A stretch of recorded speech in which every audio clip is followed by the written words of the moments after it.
Thank you all so much for coming back, and I hope you all enjoyed the break. I was just saying that there's been so much information overload, so it's good to just sit down and have a break and try to absorb all the information in. I had a wonderful time in India. India's amazing. It's so lovely. I spent a week in Kolkata, then I went to Delhi, then I had a week in Vrindavan, and there was about 16 of us, and one of our students also attended, and she Priya, his wife, and it was amazing. We then went to many important temples, and then we also went to some confidential places. I showed the team a fire which was self-manifested 429 years ago, and it has never been extinguished.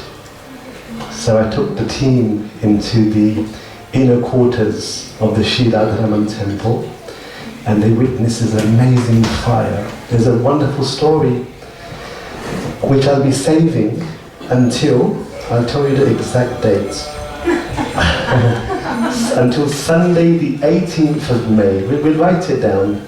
On Sunday the 18th of May at 4:30 for 2 hours, we'll be doing a katha on the Prakatya Utsav, on the 529th appearance anniversary of Sri Radharamana Devji.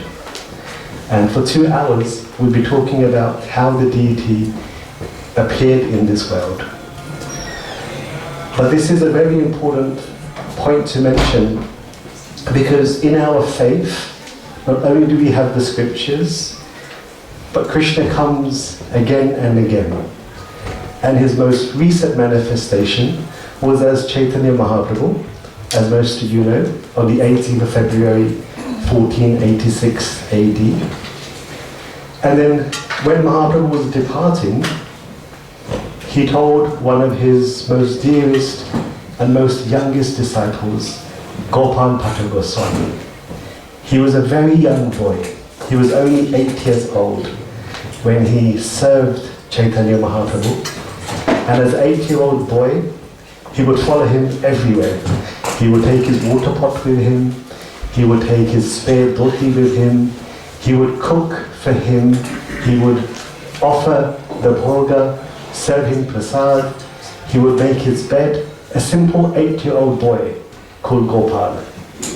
And Chaitanya Mahaprabhu, he was so pleased with him that he directly initiated him as a disciple. And then after 4 months, this is a 2-hour katha in just 5 minutes, okay? So after 4 months, Chaitanya Mahaprabhu said to him, I now have to leave and go to Jagannath Puri. And Gopal was crying. He was crying so much because he had become so attached to Lord Chaitanya Mahaprabhu. And he said to him, when will I see you again? And Chaitanya Mahaprabhu said to him, your parents will pass away when you're 30 years old. At that time, go to Vrindavan. And in Vrindavan, you'll see me again. So for 22 years, Gopal, he would study underneath his uncle, Prabodhanand Saraswati, and he would learn about the science of Krishna consciousness. And he done something remarkable. Nobody has ever done this on the planet since creation had begun. Gopal Bhatt, an 8-year-old boy, he memorized every single line of every single Vedic scripture ever spoken. Every single line. So we spoke about Rigved, Samaved, Yajurved, Bhagavad Gita, Mahabharata. This is the Mahabharata. This is just one of 6 books. This is the full Mahabharata, just Sanskrit. So it's 6 books is the Mahabharata. I bought this from India, 15 kilos, my luggage. I had to measure. 15 kilos. So Gopal Bhatt, He memorized every single line of every single scripture ever written on earth. Can you imagine? He was a walking, living database. Nobody had that ability. No Goswami, no Acharya, nobody. Even Madhva Acharya, you remember, in session 1, Deshe Deshe, Madhva Acharya had to travel around all over India to try to secure the manuscripts of the Mahabharata. Even he had to try to find physical copies. But Gopal, he memorized all of the scriptures. Can you see how amazing this person is? I could go on to describe him, but one very beautiful story is when his parents passed away at the age of 30, he was happy and sad. Happy that he'll be reunited with Lord Chaitanya, sad that his parents passed away. So Gopal, he had never left his home. His home was Sri Lanka in South India. Please raise your hands if you've been to Sri Lanka before. So one. Just one. I haven't been. I will go one day. The Sri Lanka. Have you seen his home? Gopal's, Bhatta's, Goswami's? I think so. It was about 10 years ago. Okay. Beautiful. It's a nice place, Sri Lanka. So he left his house. He didn't know where north, east, south, west is. Just a young boy. Never left his home. So one Brahmin saw him. He said to him, "Where do you want to go?" "I want to go to Vrindavan. I have a meeting with Chaitanya Mahaprabhu." 22 years ago, he set up a meeting with me in Vrindavan. So I have to go and meet him. 22 years advance notice. So the Brahmin said, "I'll take you."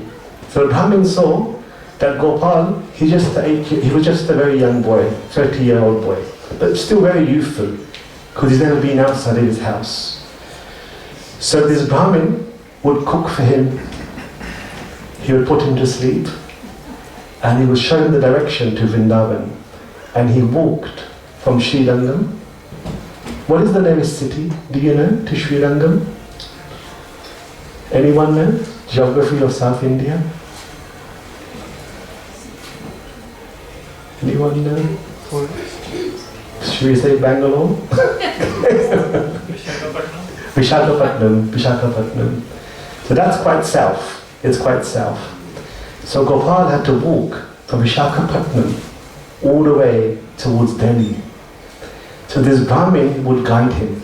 He would guide him this way, this way, this way. And Gopal would sometimes sleep, sometimes want to eat, sometimes he needs some soap.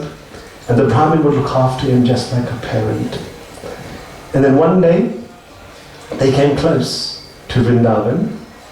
And when Gopal Bhatta Goswami woke up, he saw the Brahmin who's been serving him for weeks and months say to him, "Gopal, you have now arrived in Vrindavan, and I now have to leave to go my own direction." So Gopal said, "Fine." Gopal looked down, he looked up, and he noticed that the Brahmin had a peacock feather in his head.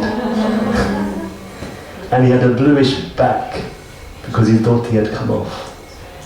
So Krishna himself came and served Gopal Bhatt to take him to Vrindavan. And then from there is a very long story. What happened after?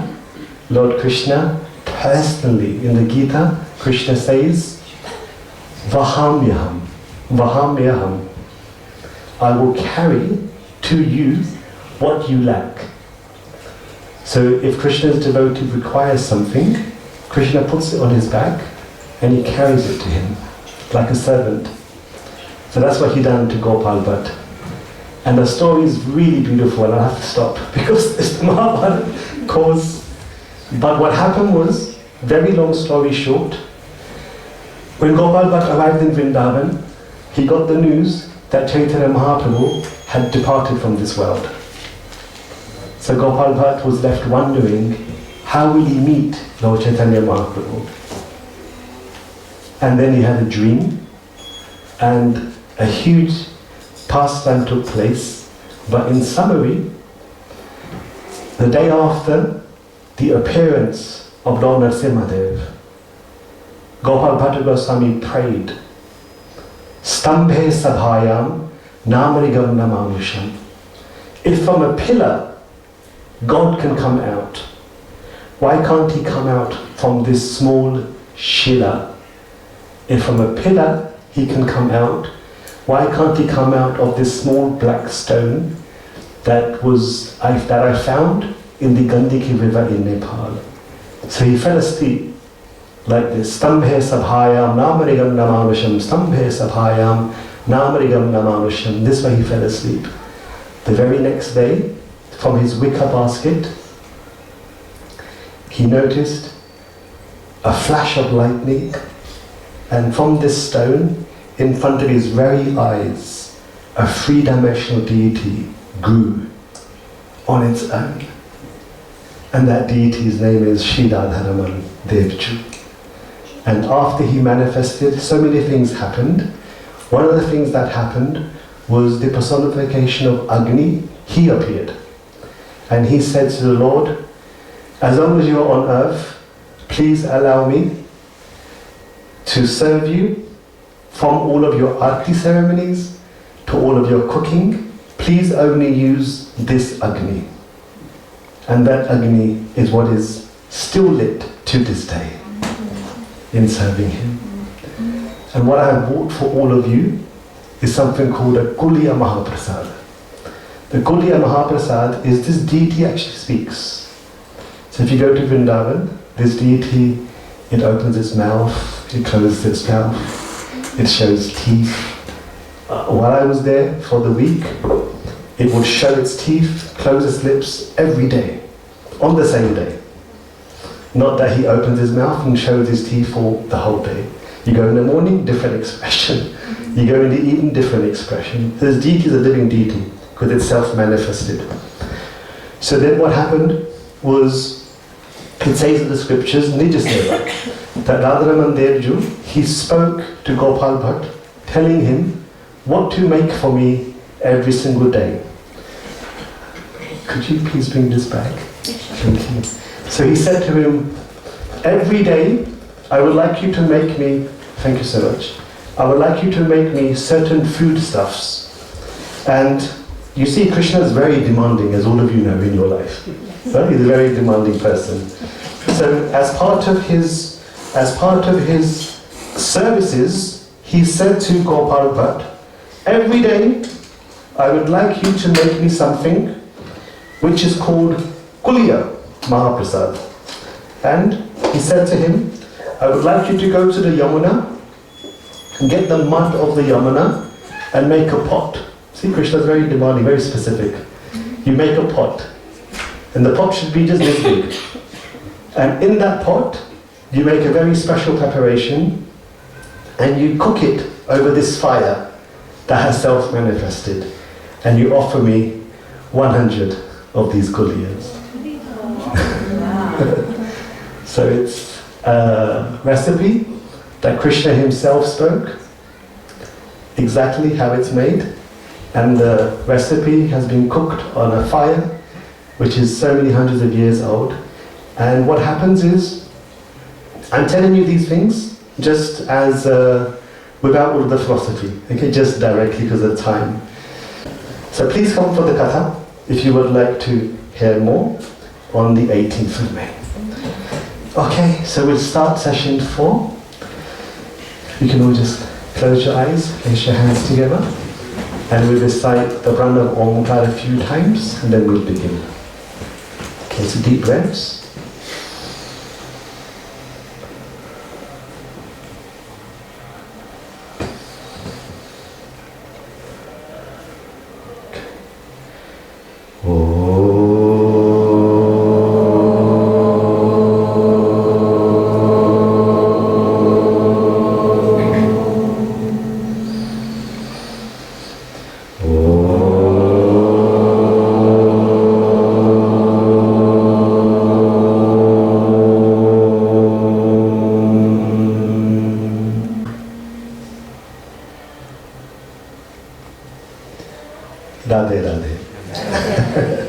Thank you so much. So we have a board, I think, maybe it's coming. If it's possible, just I'll write a few things a bit later. So we have the same Slido number, so please feel free to share any questions or thoughts on the Slido. Same number as before, 344-6059, same as last time. It's called Session 4. Okay, so please feel free to add any comments as we go through Session 4. So today, let's see how far we get. It's difficult to cover everything because of the time constraints, but whatever little we cover, it's important that we get an opportunity to discuss and share our thoughts. And I think the School of Bhakti are also trying to organize a Mahabharata Katha, where for over 2 days it will be much more comprehensive, going through all of the events. So this is a good way to just have advanced understanding of some of the more intricate details that we may present in a forthcoming Katha. So, the next story that we'll be covering is Kunti's verbal premonition. So again, now that I'm back, you'll have this soon. I apologize in Vrindavan, my mind was completely elsewhere, as you can imagine. I'm just trying to focus on a bit of a break and the Holy Dham. So I'll get this to you in a few days, no problem at all. Okay, so we are at the time, you remember, the Swayamvar took place and Draupadi has now come home to a potter's house where the Pandavas were staying in disguise. And on that very same day, in the late afternoon, Bhim and Arjun, they entered the room where Kunti was staying. And after offering their obeisances, in a very joking way, Bhim and Arjun would go out every single day to beg for alms, beg for food. So then this time they came back with a good catch. So they jokingly said to their mother, please find in our hands the bhiksha, the alms that we had just collected for the day. And Kunti, in her very innocence, she then responded with the following words. She said the words bhunkte.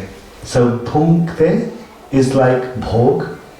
Bhog, we call it for food, that is to be enjoyed. But the word bhog actually means to enjoy, okay, to consume. Bhog is actually to consume. So these are the words that change the course of destiny for one lady, Draupadi. Kunti said the words, bhunkte ti sametya sarve. Sametya, share amongst yourself, all of you, sarve, this alms that are to be enjoyed by you.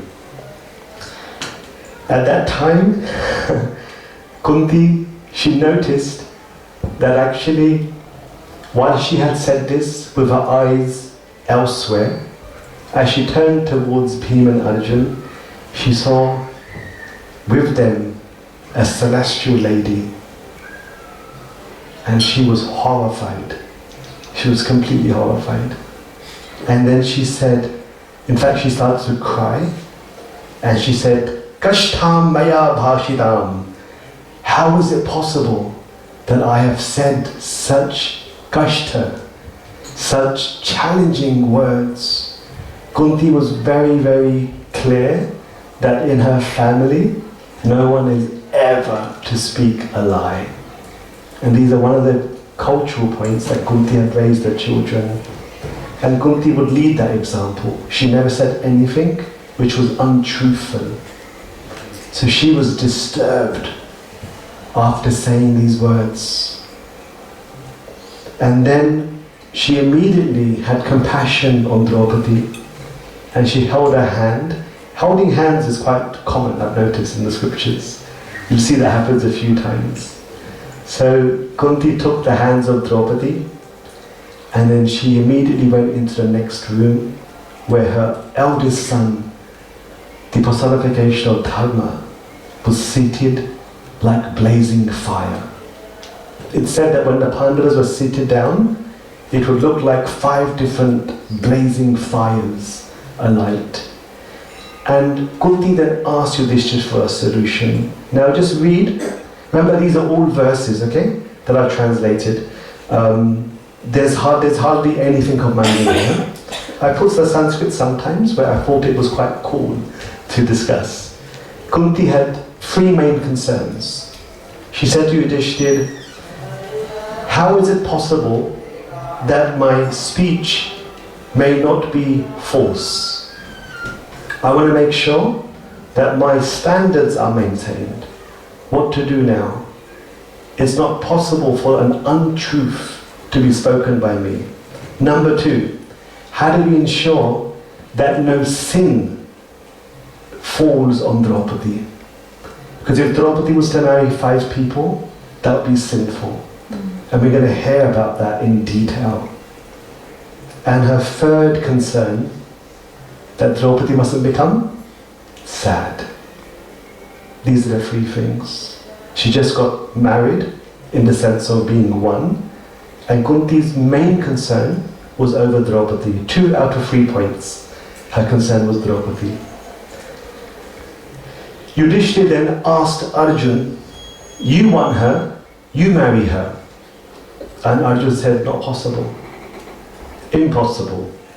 He said, as per Mother Kunti's desire, all 5 of us have to marry Draupadi. They looked at each other, they looked at Draupadi, everyone looked at each other. It was a very difficult moment. And then, at that time, he appeared. The god of love, Kamadev. He always appears at the right time. And he shot his arrows into the hearts of the Pandavas. And at that time, all 5 Pandavas, they fell in love with Draupadi. They realized that the beauty of Draupadi was fashioned by the very hands of Lord Brahma. Brahma, who creates the entire universe, he had personally fashioned the form of Draupadi. And they also noticed that Draupadi was smelling like a blue lotus, and that carries for 2 miles. So they all fell in love with Draupadi, and Yudhishthira noticed that this is a very difficult situation, because now everybody has fallen in love with Draupadi. Yudhishthira then remembered some words that were spoken by Vyas. When the Pandavas were in Ekachakra, Vyas said, go to Panchal and attend the Swayamvar of Draupadi, because she will become the common wife of all 5 brothers. When Yudhishthira heard this, he just ignored it. Now he recollected those words of Vyas. And therefore, in a very confused situation, Yudhishthira for the first time hung his head down, not knowing what to do.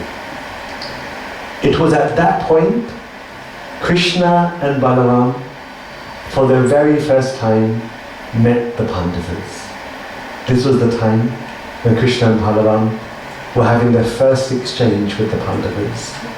So you remember in the Swayamvar, Krishna was there, Balaram was there, but they had no interaction. They just looked at each other as cousins.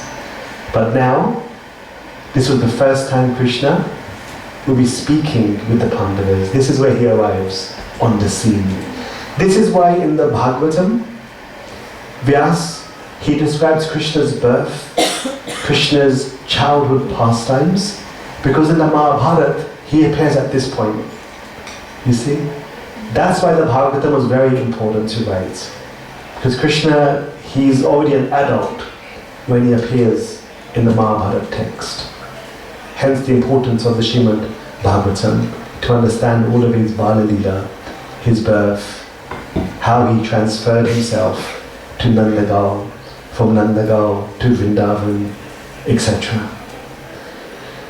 When Krishna arrived, just look at Krishna's culture. It's so beautiful. He immediately went to Yudhishthira and touched his feet. And he said to Yudhishthira, Krishna ham asmi. My name is Krishna. Krishna introducing himself. Exactly. How sweet, huh? Krishna introducing himself to Yudhishthira. He touched his feet, Yudhishthira blessed him, and then Balaram also touched the feet of Yudhishthira. And Yudhishthira blessed Balaram. Then they approached their Bua, their aunt, their father's sister, Kunti, and they seeked her blessings as well. So you can see Krishna was always very conscious of culture. There was no, in the respectful way, there was no hugging or shaking hands. Krishna would touch the feet of his elder brothers. In this sense, Yudhishthira. It's a great culture. Even myself, when my in-laws come home, I also try to touch their feet. Sometimes I forget. But when I saw them yesterday, I touched their feet, because it was some time ago. It's a very important culture, I think. When you touch someone's feet, not only do you become humble, but there's an entire chain reaction that takes place.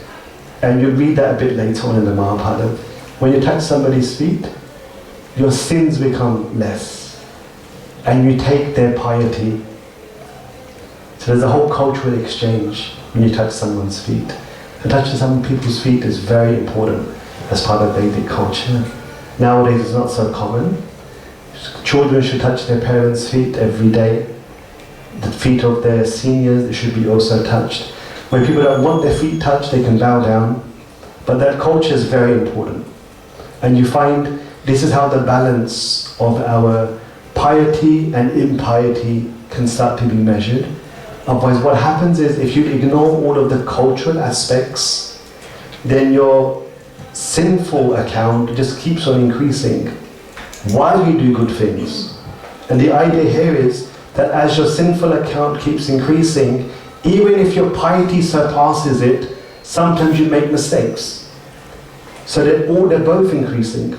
But in Vedic culture, the idea here is that you have to decrease the sinfulness by various things.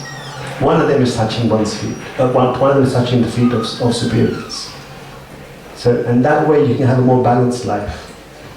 You find more peacefulness when you can decrease. So for example, one of the things that my astrologer has said to me is that I should go and bathe in holy rivers. By bathing in holy rivers, I become optimal. And there's a whole science of snan. And this is applicable to everybody. Going to India and bathing in holy rivers is a great act of devotion. And for me in particular, it's one of the things that I have been advised to do. And everyone should do. It's a part of normal culture that you go and bathe in a holy river. But you also benefit in that way. Then, for example, feeding poor people, performing devotional activities. You're going to hear in a few moments how Kunti asked Draupadi that first you feed the deity, then you feed the Brahmins, then you feed anyone who's hungry, then you feed the guests, after the guests you feed the family. You see? And the reason for that is purely for the very same point. Keep in control of your account of piety and impious activities. It's a very important point to make actually. Because nowadays, with the lack of Vedic culture, you end up suffering more in life because you're not doing pious activities. Pious activities are putting tilakon, for example. Anything which is religiously oriented. So in the Vedic culture, you find in the Mahabharata, this is always very conscious. You're going to hear, for example, that the face should be towards the north when you sleep, and your head should be pointed towards the south. Why is it that Krishna and the Pandavas sleep in a certain way? Same reason. All of these things, they help you in life. They might sound superstitious, but what happens is, from a scientific perspective, if you were to measure the life of somebody that follows Vedic cultural activities, they will be more stable, more satisfied, more collected, more balanced than the general mass of people. So I'm just trying to explain the reason why Krishna even touches the feet of Yudhishthira to set that example. Very important points.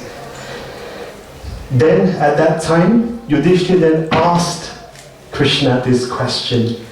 He says, Katham Vayam, how? Vayam, us. Katham Vayam Vasudeva Tvaheya.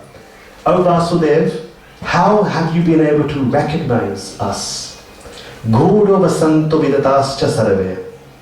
Because we're living in disguise. How was it possible for you to have recognized who we are and come to where we are? Yudhishthira was concerned for his own welfare, being detectable, and at the same time he was also inquisitive how Krishna knew who he was. Now Krishna, you see, this word I've highlighted because it's another extremely important point. The same word is in the Bhagavad Gita. Whenever Krishna starts something, he starts with a smile. Prahasya. It is the internal nature of bliss to always be in a smiling way. It means that in your heart, in the Mahabharata, there's a point that's mentioned repeatedly. It states, in the heart, you may or may not have dharma residing in your heart. When dharma resides in your heart, you naturally don't do certain things. It's very easy for you to be righteous. For those who's in their heart, dharma is not natural, they tend to make a lot of mistakes in life. They learn from it and they advance. But in their heart, they haven't yet managed to encapture righteousness or dharma. So everybody should get to a point where in your heart you're spontaneously dharmic. Kunti was spontaneously dharmic, which is why she could be conscious of not speaking untruthful things, because she was naturally dharmic. So in this situation here, when somebody has spontaneous dharma living in their heart, alive, they tend to be not miserable. And Krishna is the example of that. He's always smiling. When Arjuna was falling underneath the Great Depression, when he was extremely depressed, quoting from different scriptures, he started saying, Pinda Udakriya, if I destroy the Kauravas, who will perform their funeral rites? That's how far Arjuna was thinking, quoting scriptures. He was quoting Varna Sangara. If I kill these Kauravas, what will happen to their children? You see how Arjuna was thinking? And he was making himself even more and more depressed. And then the Gita says, Krishna looked at him and smiled. That's what he done. And then he teased him. Klebhyam sma gama partha. How have these impurities come upon you, Arjuna? How is it possible that you have become like this? He teased him. In the Gita, if you happen to have a little bit of knowledge of Sanskrit, you will see so many verses where Arjuna's being mockerized by Krishna. In the translation, you can't see that. But Krishna regularly teases Arjuna in the Gita. He uses the words anarya. I'm sure you might know what that means. He calls Arjuna anarya. You're not even a man. Because in India there's a concept, right? And I'm just telling you out of jest. The concept of being a hijra. But you understand what that means, you know? So Krishna is just mockerizing with his friend, his cousin. Said, no, hijra, anarya. So like that, you find in the Gita there's a lot of mockerization by Krishna to Arjuna. So Krishna smiled and he said, fire can never be covered. What you did at the Swayamvar proved to me that only the Pandavas could have done this, and therefore the Pandavas must have escaped the fire tragedy in the house of wax. Now, there's a word which I've underlined on purpose, because I want you to know this. I think it will be a good balance for those who are devotees of Krishna for a long time. I think this word is something that you should try to contemplate, because it challenges some of our thinking. For those who are not regular devotees of Krishna, it's a point to note. Krishna, in the Mahabharata, he used this word often, dishtya. He says it a lot of times. Dishtya can be translated as good fortune, or it can be translated as destiny or providence. So there is a role in life for destiny, providence and good fortune. Not everything, sorry to say, not everything is due to Krishna. There are situations in life that we create because of our karma. And you being saved or you being helped could actually be not the intervention of God, but your own doing. So Krishna, he used this word many times. How you interpret this, I'll leave to you. But I just want you to understand that this concept exists. And in the Ramayana, I remember very clearly that when Mother Kaushalya is crying, asking Ram not to leave, there's a whole chapter where Lord Ram convinces Mother Kaushalya on the strength of providence and destiny, saying to Kaushalya, if this is my destiny, why are you crying? Let's accept it and embrace it. Let's embrace our challenges that life will give us, rather than fight against destiny. So I think it's a point that I just want you to just note, and you'll see that a few times. So Krishna himself says to Yudhishthira that by dishtya, good fortune, you have escaped from the fire. And by dishtya papo dhatarashtasya putraha. And by your good fortune, the pap dhritarashtrasya, the pap of the sins of the sons of Dhritarashtra did not succeed in their evil acts because of your good fortune, dishtya. So you see, in the same verse, Krishna uses the word twice, dishtya. Please contemplate on this point, because when I contemplate on this point, what it tells me is two things. I should act Krishna consciously, but at the same time, I should also take accountability for my limitations. And those limitations may give me good or bad results, and I should never ever blame him. Krishna, I worshipped you, I have done so many things for you, why am I in this situation? That should never be a fault. It should always be both things. Devotional service for Krishna continues, and you take accountability, I take accountability for my own actions. And whether they're good or bad, I'm the doer, from the perspective of, I'm the cause of acting in that way. So this is how I understand it. You can all please share later your own thoughts on this, but it's a very important point to note.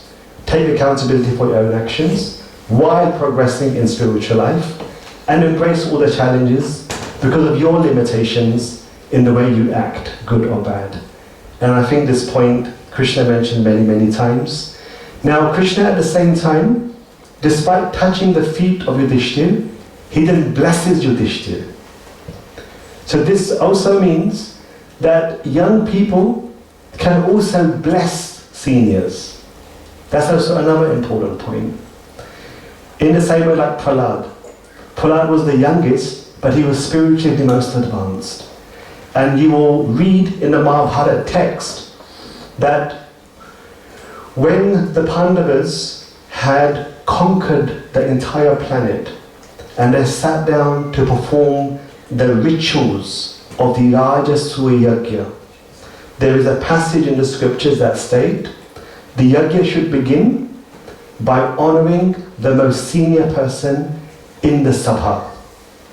Now at that time, Lord Brahma, Lord Shiva, they were all in the sabha. And the Pandavas, having spoken to Bhishma, they decided Krishna should receive the highest honor in the Rajasuya Sabha, despite being one of the youngest. Because everybody had accepted and acknowledged Krishna's superiority in the matters of spirituality. They all knew he's someone special, despite being one of the youngest. There's another point to contemplate.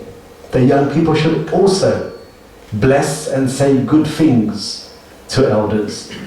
Krishna then blessed him, Bhadram te, Bhadram vost astu nihitam, yad guhayam. Then he said to him, Vivadhadvam jwarana ive dhamanaha. May you be blessed, the Pandavas. May you grow in prosperity as fire inside a cave spreads everywhere.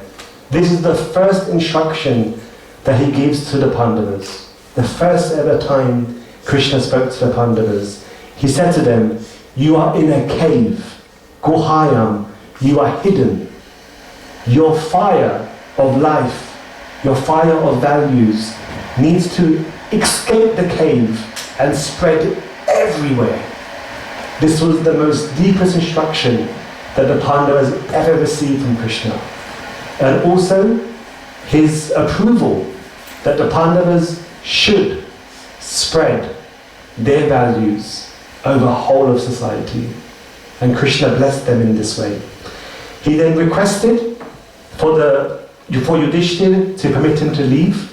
He said to Yudhishthira, before others recognize you, because they still wanted to remain incognito, let me now leave. Krishna and Balarama set up a separate camp in Banjar because they came to attend the Swayamvar. And Yudhishthira then gave him approval, and Krishna and Balaram then left and went back to their own camp. And in this way, Krishna had his first ever meeting with the Pandavas. Comments, questions, please. From anyone? At this point, did Krishna know about what Kunti had said about Draupadi and marrying shit disrepeat whatever anybody knows? Such a good question. Look at the culture here, right? Krishna entered the home of the potter when the Pandavas were in their biggest dilemma, and he did not speak about it. The atmosphere was really tense. You had 5 Pandavas, all of their hearts were in love with Draupadi. Draupadi standing there thinking, what am I going to do? You know, sad to marry one person. There's 5 of them. Kunti's in the corner, wondering, what am I going to do about my words? And Krishna comes in, prahasya, smiling. You know? And he asks him, how are you? How's it going? But it's lovely, it breaks the tension, it's peaceful. Exactly. No discussion at all about the most difficult time, probably the first, after Pandu passed away, probably one of the first most difficult times. Krishna did not get involved at all. He said nothing, he ignored the tense atmosphere, and he walked away completely no engagement at all. So did Krishna know? From the perspective of the story, it was completely ignored, completely overlooked. And Madhvacharya says, Kunal always asks very good questions. Madhvacharya says, going back to the earlier point I mentioned, the Pandavas and Kunti did not want to disturb Krishna with their problems in life. When we go to the Murti of Krishna, and then when they see Krishna in person, they don't want to disturb him. Such a sweet relationship, isn't it? So that's what happened in Quran. No disturbance of Krishna. They let him be as he wanted to be. Was there a backstory on how Kunti came out with the saying, share what you have amongst you brothers? I'm pretty sure there is like a reincarnation story behind that. Yeah, so that would come to. Okay. It's huge. There's 4 episodes. Yes, please. I don't know if we come to it, Sure. but did Draupadi fall in love with the 5 Pandavas? I know that, so you said the Pandavas did, or was it her duty? Such a good point. So, can we hold on to that question? Because we're going to come to the point where many senior people are discussing the future of Draupadi in terms of marriage. And I think you're going to be all shocked to hear the answer to the question. So we're going to come to that point. Yes, yes. Regards with paying, touching the feet of the Yes. of the father-in-law, mother-in-law, and elders, it's like, what about if they are like doing sinful activities? I mean, because you say that you get the pious, that pious karma, but what would happen in that situation? Yeah. I mean, obviously someone would feel like uncomfortable doing that. So what you find is, your point's actually very valid, but in the Mahabharata you find that Yudhishthira and the Pandavas always touch the feet of Dhritarashtra, despite knowing how much he hated them. So from a cultural perspective, they still do it. It's unfortunate if we are associated with people who are sinful. But there's no way out of it. That's also another point. If you're related to people that are sinful, and the culture is to do that, then from a crude perspective, it's your destiny to also get the negative energy in having been born with somebody who's sinful. Nowadays in life we try to protect ourselves a lot. Sometimes what happens is, if you are in that situation and you avoid it, it will catch up elsewhere. So we think we're really smart, it will catch up elsewhere. You see, so sometimes it's good, and you actually, sometimes your mind becomes more calmer when you just accept your surroundings. Of course, you should try not to be influenced by those individuals, but in matters of culture, there's actually no omission. It still has to continue. Especially when children think they know better than their elders. They're touching your feet. You put me asleep too early. Or what children say nowadays. So from a cultural perspective, it should continue. And hopefully there's minimal negative impact. Yeah? Touching the feet of randoms shouldn't be done. When I was in Vrindavan, I have a habit of bowing down a lot. Just my habit. My spiritual master does the same thing as well. So in Vrindavan I would bow down a lot, but not necessarily touch people's feet. Yeah, so there were people whose feet I touch, who are not part of my family, but I would bow to everybody. The Goswamis, there's a picture I can show you later. There was this really young girl, she was about this high. I think she was probably 7. In Vrindavan, any girl who's young, you call them Lali. You know about this? Lali is the name of Radharani. See, any girl who's very young, you call her Lali. So there was a Lali outside of our hotel, and I brought one of my employees with me. He's actually the first person I hired ever in my life, and he's a Brazilian. He knows nothing about Krishna at all. I mean, Anshu got on really well with him. Okay? And I told Anshu, you have to tell him about Krishna and Vrindavan, because I was trying to meditate and focus. He's done a really good job, by the way. So what happened was, my employee, who works with me here in London, every time he would come out the hotel, this little Lali, she would stamp his head, Radhe, Radhe. So he would have Radhe, Radhe on his head, and then I would say, it looks actually quite good. And then the same Lali would then put tilak on him. You know? And he has no idea, he's never seen tilak in his life. And now he said, is this okay? Yeah, it's fine. So what happened was, circumstances were such that we ended up bowing to her, because she's a Brajavasi and she's, you know, putting on sacred words of Sri Radharani on his head. And I'm just telling you out of jest, okay? So some people who we were with, they wouldn't do that, because they don't see the importance of the individual. But others see the importance of the individual, despite their age, despite being in a poverty-stricken circumstance, probably have no house, let alone money. I asked her in Brajabasha, you know, kuchu chahiye, because I'm learning Brajabasha. Well, what do you want? And she said, I want some clothes. So I said, okay, we'll buy you some clothes.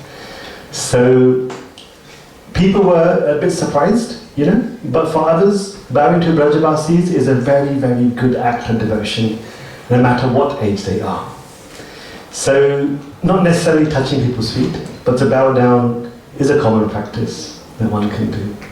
Is that okay? Let's see us.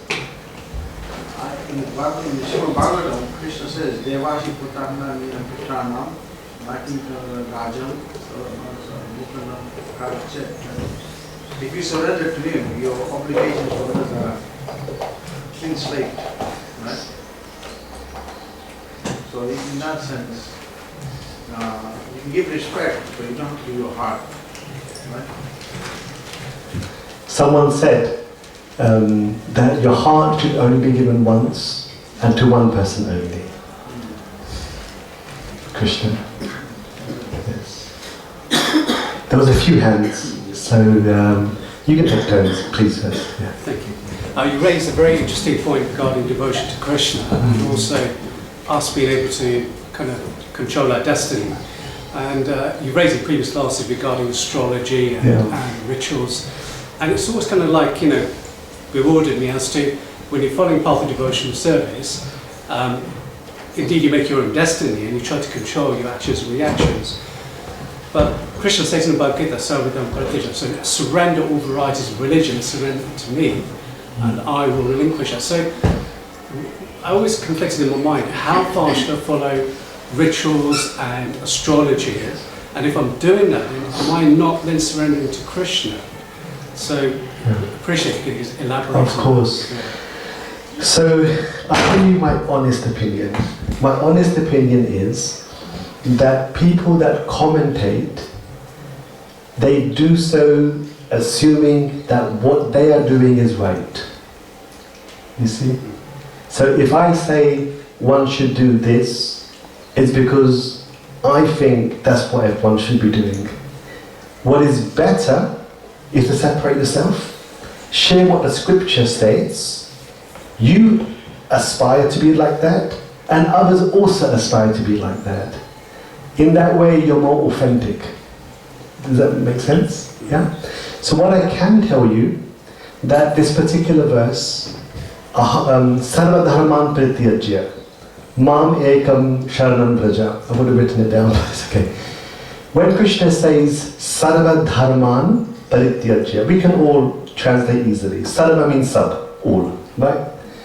Dharman is plural, dharmas. Pari means complete, Tyaj means renounce. So when me and my son were talking about this, we were laughing. That Krishna is saying, abandon dharma, but he doesn't abandon dharma. Right? Krishna is saying, abandon dharma, but he does never abandon dharma. That means the translation is wrong. Right? The translation, abandon all dharma, is wrong. Because Krishna never abandons dharma. Make sense? Right? Now the next question is that when he says this verse, what is he referring to? That's the point, right? When Arjuna in the first chapter had asked questions to Krishna, he said those points I said earlier on. Arjuna was paraphrasing the Dharma Shastras. Okay? The word dharma is used in many contexts. Religion, morality, ethics, righteousness, duty, karma. Any other ones you can think of? Dharma. Law. Any other translations? Right conduct. Right conduct. Absolutely. Conduct, right conduct. Any other translation of dharma? Obligations, absolutely. Rituals. Okay, so the word dharma can be translated many ways. Arjuna began the Bhagavad Gita by paraphrasing the Dharma Shastras. If I kill, they won't receive their tarpan, pinda, uddak kriya. If I kill the Kauravas, varna sanghara, the children won't have a family. Then he mentions many things. Krishna answers Arjuna's questions in chapter 18. Abandon all of your misinterpreted versions of dharma and surrender onto what I am telling you. That's actually the real meaning of this verse based upon the commentaries of the acharyas. When we translate the verse to abandon all varieties of religion, it's not correct in the sense that dharma can never be abandoned. Krishna telling Arjuna, you abandon your understanding of dharma because it's incorrect. That you mentioned in chapter 1. That's actually what that verse means. Sorry for such a long answer. But do you understand? Yeah, absolutely. Yeah? Coming to the point that should we still 100%. Or is there a place still to follow kind of astrology and ritual? Sure. So when Krishna says Sarvadharma Prityaja, he says to Arjuna, you please give up your version of dharma that you spoke to me earlier. It's a conversation. He's now getting back to the real question that Arjuna asked. You know, Shishyasteham, I've now become your disciple, tell me what to do. And Krishna gives the whole Gita. Then he says, give up your version of dharma. Then he says, Mam ekam sharanam vraja. Now you follow me. Like, you know, sometimes if somebody reads the book incorrectly and they've got no hope, teachers say, just do as I say. Right? Just follow my example. So Krishna says to Arjuna, just follow me. And what does following me mean? All of the cultural things Krishna does. So in the Mahabharata, even the Bhagavatam, you find when Krishna wakes up, he bows to the ground. He worships Mother Prithvi. Then he looks up and he offers water to Surya. Then he does a homa every single day. Then he has a japamala, he does a japamala. So Krishna follows all of these things. And he's saying to Arjuna, you follow what I do. You follow my words. You follow my instructions. And that's what the Vedic culture is. All the things that we're discussing. Is that okay as an Absolutely, answer? yeah. Answers it. Thank you very much. Whatever Krishna doesn't do, that we don't do. When Krishna set the day for the war, he based it upon astrological alignments. When Krishna appears, he waits for the right astrological alignments. You know? So it's a big science that he's created. It says that astrology is Veda Jakshusha. It's the eye of Krishna. So anything which has come from him, you try to follow. Okay, any other questions? Then we could. Just to clarify, when you say the children should touch the elders' feet, I don't know if it's a more of a Punjabi culture that we say just the boys should touch the parents' feet. Well, I won't allow Johnny to touch my feet. Yes. Is that? You're absolutely correct, yes. Remember we said about the gender balance thing?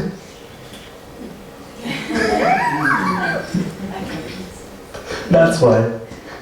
Because females, I'm just telling you, in the respect of Vedic culture, females have a very special place in Vedic culture. They're considered to be representations of the Lord's internal energy. Yatra naryastu pujyante ramanti sarvaderada. Where females are respected, all of the gods that we worship, they live in your house. And where females are disrespected, it is nothing other than complete hell. Ghosts, spirits, black magic, hocus pocus, possessions, untimely death, diseases, violence, anger, darkness, ignorance, so all those things. They live in your house, in your kitchen, your bathroom, your bedroom, your closets. They live with you. Therefore, it's very important. If you want to live a successful life and you're around women, just be very respectful. Otherwise, you reverse all of your efforts. The Dharma Shastras state this.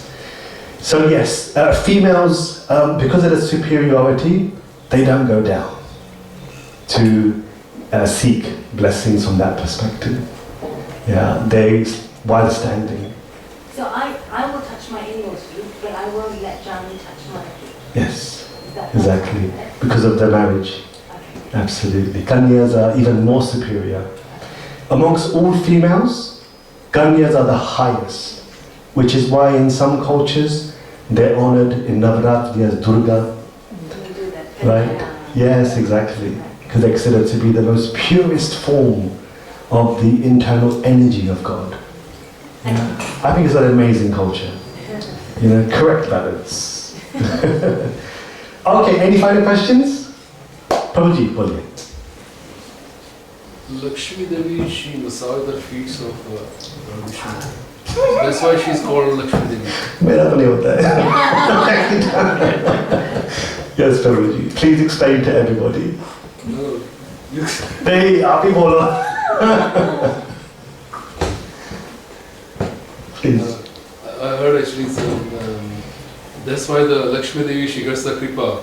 She has abundance of opulence and everything because she massaged the feet of Lord Vishnu. Absolutely. Yeah. Okay.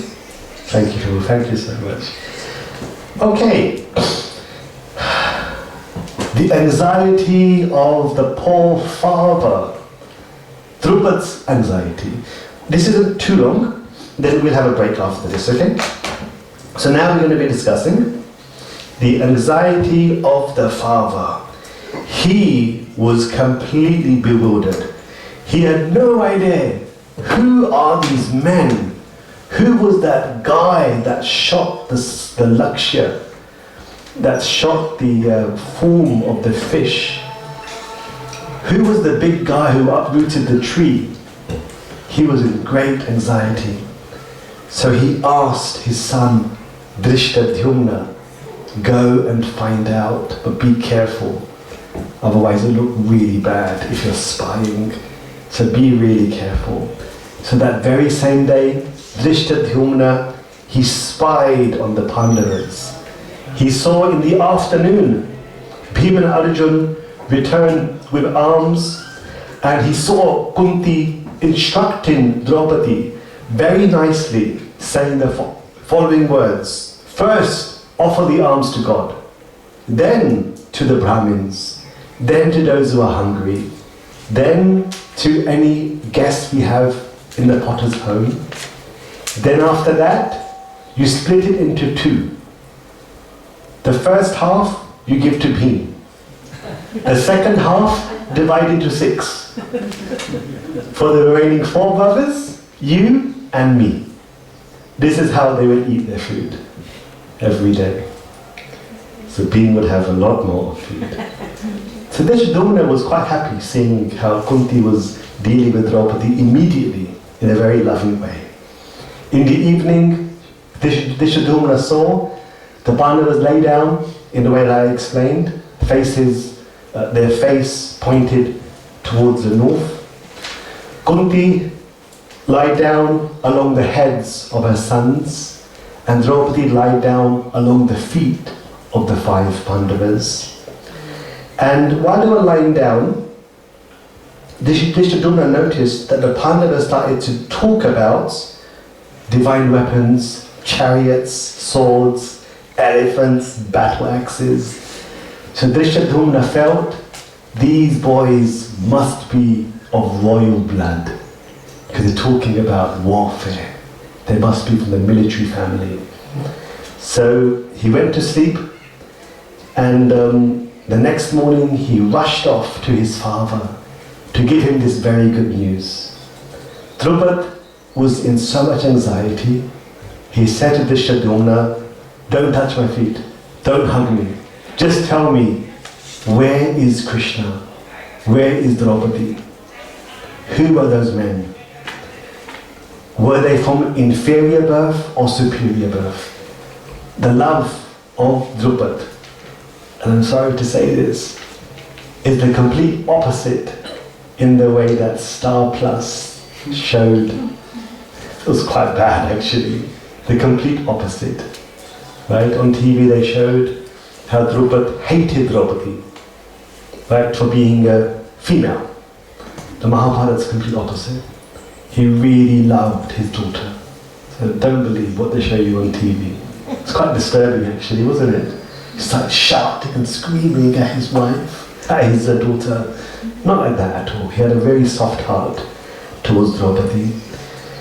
And then he said, "Drishadumna, I will only be happy if that lad who took away Draupadi is Arjun." He always had this prayer in his heart. And this verse at the top here, Drishadumna, he explained to his father, "Na tatra dukham, manasapi tasya," that Draupadi, while she was lying down on the ground beside the feet of the 5 brothers, she never felt sad, in any grief or disrespect. She was completely satisfied, lying on the floor amongst the 5 Pandavas and Kunti. In this way, Drupad Maharaj became a little bit happier, and then hearing from Drishadumna the conversations the Pandavas had while they were sleeping about warfare, Drupad asked his priest to go and identify and dig deep, go and understand who these boys are. So the priest went to the potter's home and he asked Yudhishthir directly, "Who was your father? Name your family, your caste, your gotra, your community." And Yudhishthir Maharaj said to him, "In a Swayamvar, none of this matters. All that matters is the person wins the wager and takes away the female. Therefore, I will not be telling you anything about our family." At that time, a messenger had come and he said, "Maharaj Drupad invites all of you and your mother to come for a feast at the home of Draupadi." So they all mounted on their horses and they all entered into the palace of Panchal, where Drupad had organized a huge feast. Drupad noticed that after dinner, on the walls of the palace, once again were battle axes, weapons, arrows, bows, shields, swords. And he noticed that the Pandavas were deeply interested in the display on the walls of the palace of Drupad Maharaj. Drupad then felt confirmed. These boys, they must be of royal blood. And he started to become excited. Then he took up the courage and he then asked Yudhishthir directly, "Who are you? who is your family? Who is your father? And then he said, I was very close to Maharaj Pandu. We were great friends. And from the beginning, I always wanted my daughter to marry Arjun. Please tell me, who are you? And then Yudhishthira said, your prayers have been granted. We are indeed the sons of Maharaj Pandu. And then it says here, I wanted to highlight this to you. It says, Harsha Vyakula Lochana. Drupad's eyes rolled in ecstasy and he became completely dumbstruck. He was unable to utter anything after that. He was so happy that his prayers had been answered. Arjun was the person who took away Draupadi. After coming back to consciousness, having become so happy, then Drupad vowed, and he said to the Pandavas, I will help you to restore your lost kingdom. Then he asked for detail about how he escaped from the house of wax, and then Yudhishthira Maharaj explained all the detail on how Vidura had come, sent a messenger, spoke in English to explain how you should escape. And in this way, Drupad Maharaj attained his prayers. And he was so happy to know that his friend Maharaj Pandu, although not being here, he's now associated with their sons. Questions, comments, or thoughts? Oh, please, yes. You mentioned Gotra, so what is Gotra? If you yes. can elaborate a little. Absolutely. So the word technically means, Go means cow, and Atra means where you have come from. So cows and Brahmins are considered to be synonymous, and cow is also the mother. So Gotra technically means your lineage, from the perspective of cow being your mother and cow being synonymous with Brahmins. So what is Gotra? When Lord Brahma created the universe, he then created his first mind-born sons. And these were a number of rishis, such as the Sapta rishis, Angirasa, Kashyap, Atri, Bhargav, Chandilya, Marichi. There are so many rishis, Pulastya.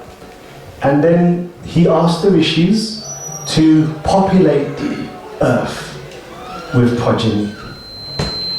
So anyone who was born in the lineage of one of the rishis, that became their Gotra.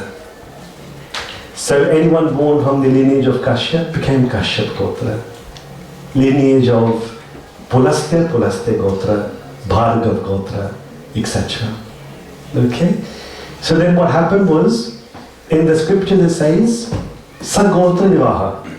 One should not marry in the same Gotra, because then they become of the same family, incest.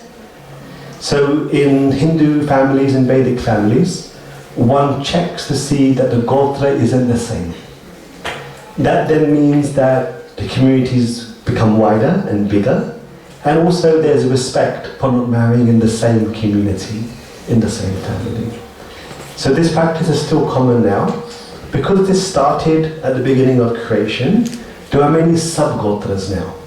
Yeah. Many, many sub-gotras. And then the rule of Sagotra Vivaha is based on the immediate Gotra.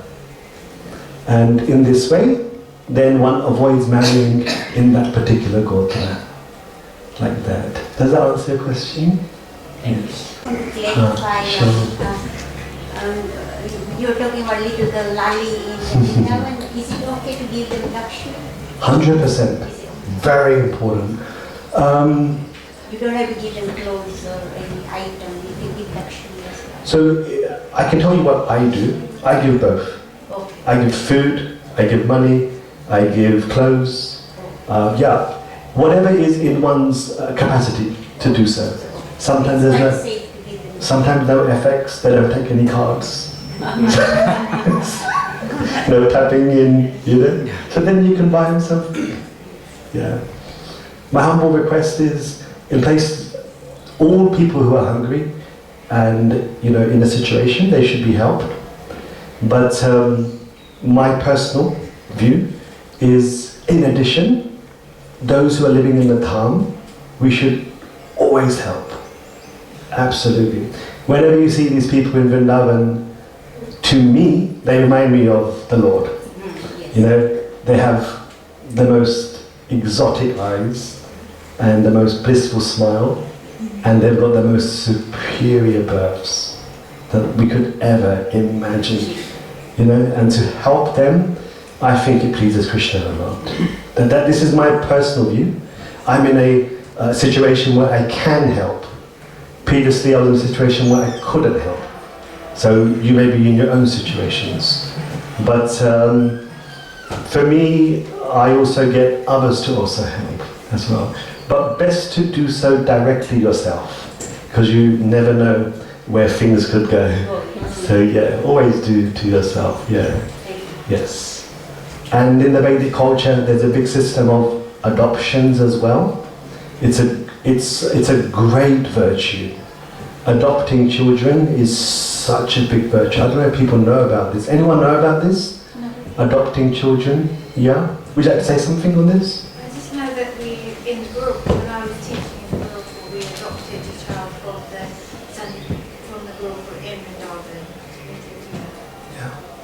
Yeah.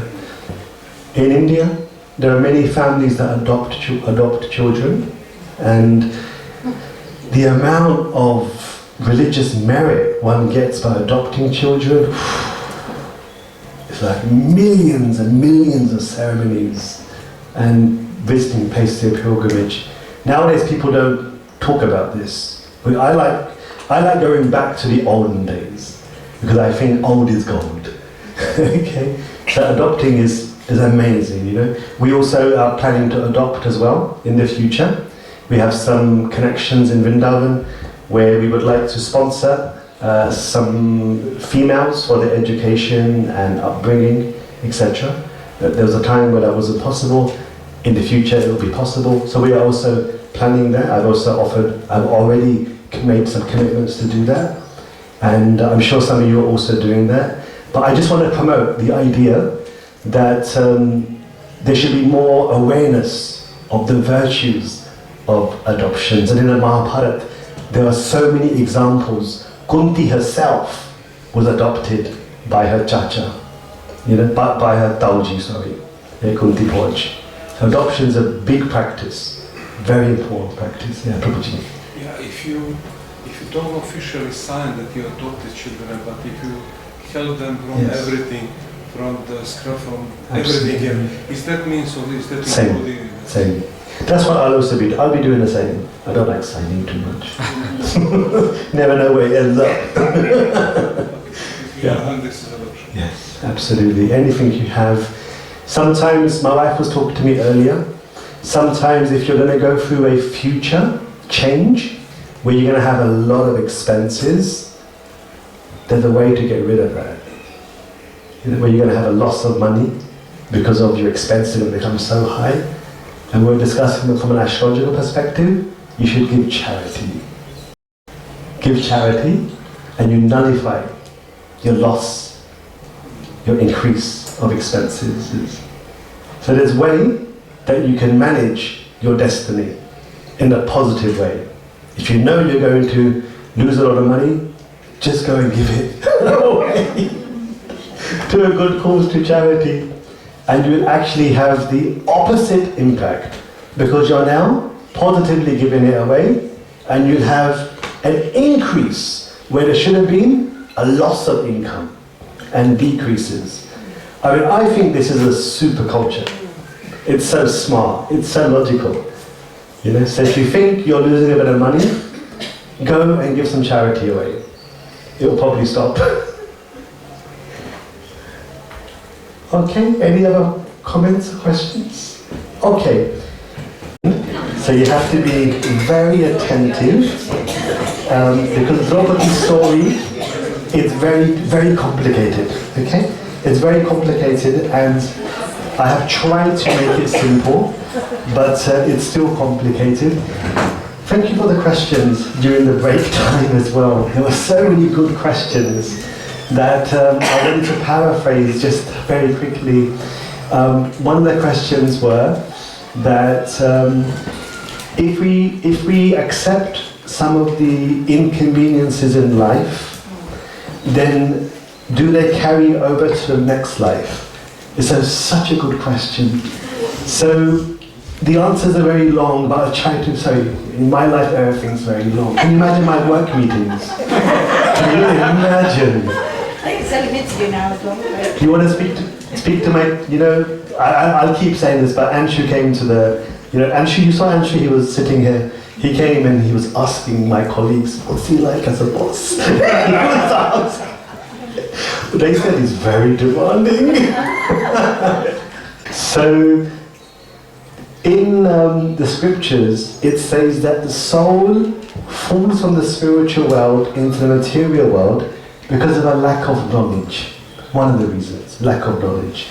And once the soul's knowledge is complete, then it returns to the spiritual world. So one of the lack of knowledge is to understand that they are not meant to be the enjoyer.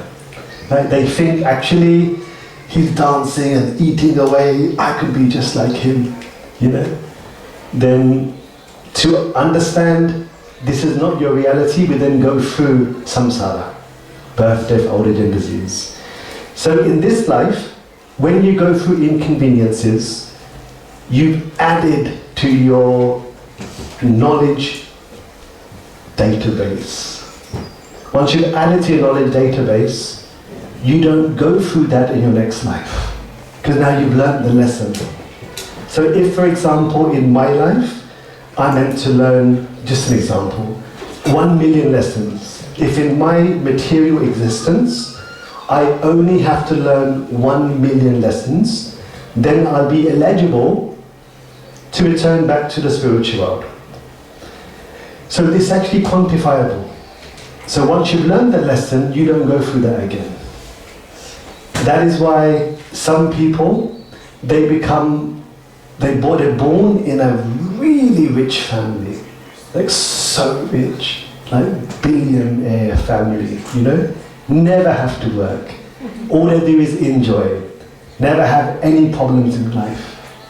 But then what happens sometimes is those people can, for example, be very sinful and commit illegal activities or adharmic activities. So how is it possible for someone to have had so much good piety that they get born in an amazing family with unlimited wealth, yet they're irreligious, yet they're unethical?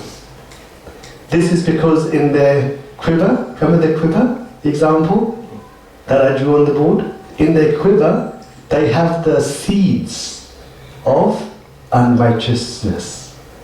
And they decide to pluck out the sanchit karma, place it on the bow, and it becomes prarabdha. The seed becomes to fructify.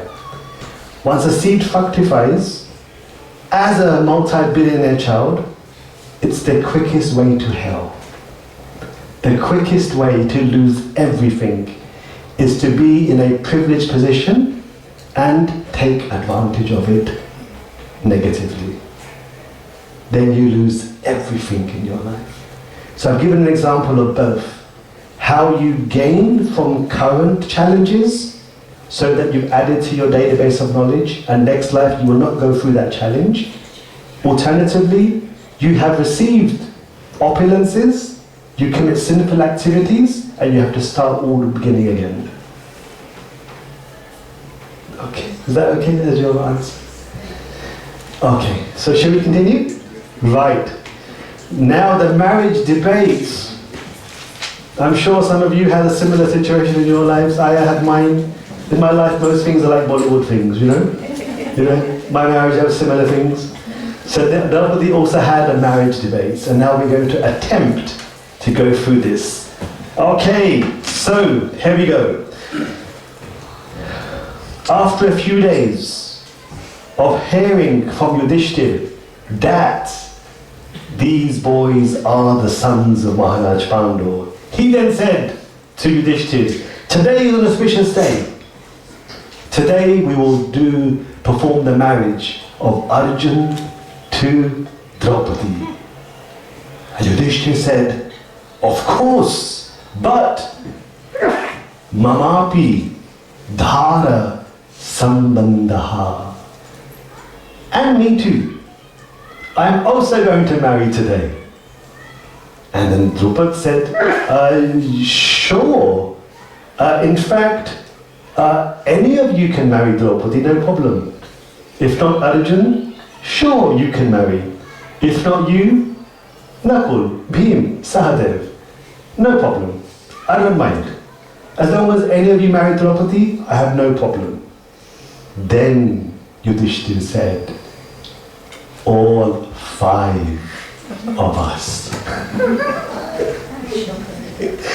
And then Drupad, he did his very best to be calm. He did very best. He bit his tongue. There were marks in the tongue. There was a little bit of blood coming out of his mouth. And very carefully, because damad. Anyone who's damad, raise your hands? Yes. Right? The damad syndrome. Yeah? Be very careful with the damadji. Damad means son-in-law, huh? Son-in-law is it's a unique role we have. Okay? So, Drupad then very respectfully said, Yudhishthir, I have never heard that a wife can have many husbands. Then he said, Yudhishthir, Loka Veda Viruddham. Loka, worldly practice. Veda, the scriptures, Viruddham. Please don't go against the scriptures or common worldly practice. Do not be sinful in opposing these points. So he tried his best to remind Yudhishthir, don't go against the Vedas. Don't go against worldly practice. Then Yudhishthir said, Sukshma dharma. Dharma is very sukshma. It's very subtle. And then he said, Name, Vak. My words, Vak. Name Vak amritam praha. My tongue never ever utters a lie. And my mind naturally never turns to sin. And my mind has spontaneously approved the command of Mama Kunti. So I don't lie. My heart is naturally dharma. I spoke earlier. Yudhishthir's heart, dharma resides. Many of you may have the same situation. You may find it very easy to be dharmic because dharma resides in your heart based upon the evolution of your spirituality in your previous lives. Yudhishthir said, based upon my heart and my mind, it actually completely approves of what Mama Kunti said. Therefore, all 5 will marry Draupadi. Now, Drupad Maharaj did not want to argue with his damadji, with his son-in-law. So he was very smart. If there are any would-be father-in-laws here, you can take a good example of this. Drupad decided he would not discuss this matter any longer with Yudhishthir. He said, why don't you, my son Drishtadyumna, and your mother Kunti settle amongst yourself who will marry Draupadi? And Drupad walked away. Can you see the culture here? Very smart guy. Very smart. Now, we spoke earlier, Kunal, right? Kunal spoke earlier about Krishna came and they avoided the discussion. Okay. They just completely put it to the side. But Krishna, he was always with the Pandavas, either as Krishna or as Maharishi Vyas. So Krishna then transformed himself as Maharishi Vyas, and he appeared, poof, he appeared in the very room where Drishtadyumna, Kunti and Yudhishthir had just begun discussing the scenario. This is how Krishna actually got involved in the conversation, either as Vyas or as himself. Now, as soon as he appeared, immediately Vyas was worshipped by everybody, and Drupad was unable to continue with the worship. And in his frustration, he called out to Maharishi Vyas, Katham, Katham, how on earth is this possible? Katham eka bahunam syat. How can one become many? In the sense of husband. Syat dharma patni na sankaraha. How can one woman marry many men? Sorry for the spelling mistake, I'll correct them. Okay. Vyas then said, now hear his response. Vyas then said, you are absolutely correct. How is it possible for a woman to marry many men? Vyas specifically says, Asmin dharme vipalabdhe loka veda virodake. You are absolutely correct. This is against the Vedas. This is against loka, worldly practice. And then he says to Drupad, therefore your question is obsolete. How can you ask the question, how is this possible? Because the question is wrong. This just cannot happen. No woman can marry many men at the same time. Cool, huh? So can you see how this is becoming very deep? Vyas agrees, this is completely wrong. And this is Krishna's opinion.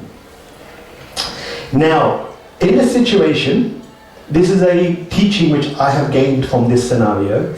In a situation where you have a challenge that is against the Vedas and against worldly practice, see what Vyas does. Okay, see what he does. He says, I therefore desire to hear each of your opinion on this matter. It's a very important point to note. Vyas himself is saying, forget about the question, because it's wrong. The only way we can move forward is by hearing each of your opinions. Sometimes we think, right, in religiosity, it's either one way or the highway. It's not true. There is space for being innovative. There's space for being entrepreneurial. There's space for people for being creative. And Vyas himself is facilitating public opinion. I think this means that everyone has value. Everyone is useful, not just the scriptures. I think it's a beautiful point. Then Drupad, Drishtadyumna, Yudhishthir and Kunti gave their opinions. Let's go through them. Drupad says, Adharmo, Adharmo, Adharmo yam mama mato, viruddho loka vedayo. In my opinion, this is sinful. It is adharma, it's opposed to the Vedas and worldly practice, period. That's what Drupad said. Drishtadyumna, Katham, again, how? Bharyam, wife. Jeshta Bhrata, how can the elder brother be married to the wife of his younger brother? Doesn't make sense. I will never say that Draupadi can marry all 5 Pandavas, excuse me. So that's what Drishtadyumna said. Now Yudhishthir, check this out. Okay. Yudhishthir says, I have heard in the Puranas that Jatila, who was of the Gautam Gotra, Prabhupada also, he's from the Gautam Gotra, Maharishi Gautam. My mother-in-law is also from the Gautam Gotra. I have heard in the Puranas that Jatila of Gautam Gotra married 7 rishis together. I have also heard that 10 specific celestials called the Prachetas also had a common tapasvi wife. The scriptures state, Gurunam Chaiva Sarvesham Mata Pramako Guruhu. The mother is the most superior guru, and therefore my mother's command is virtue for us to follow. So Yudhishthir gave scriptural evidence where in the past there have been exceptions where women have married many men at the same time. And he quoted Jatila as an example, and the wife of the 10 Prachetas. So Yudhishthir quoted scripture, which is not always known by everybody, right? Not everyone has read. In fact, I laugh quite a lot. In some classes, I'm just giving you my humorous, sometimes I have my own laugh, you know? Sometimes I go to classes and there's a question and the lecturer would give an answer, assuming they've read everything, you know? But what I try to do is I try to, when I'm in that situation, because I haven't read everything, I try to give an answer which is based upon my understanding in the scriptures, noting there could be other views as well. So it's something that I try to avoid. Try to avoid being a generalist, because the scriptures are very vast and it's not always possible to know every answer. You can of course quote to support your answer, making space for further innovation. Yudhishthir did exactly that. And then he reminded, forget about the scriptures. My mother is my superior guru. If she says it, I will do it. This was Yudhishthir's version. Kunti, she just said, I agree with my son.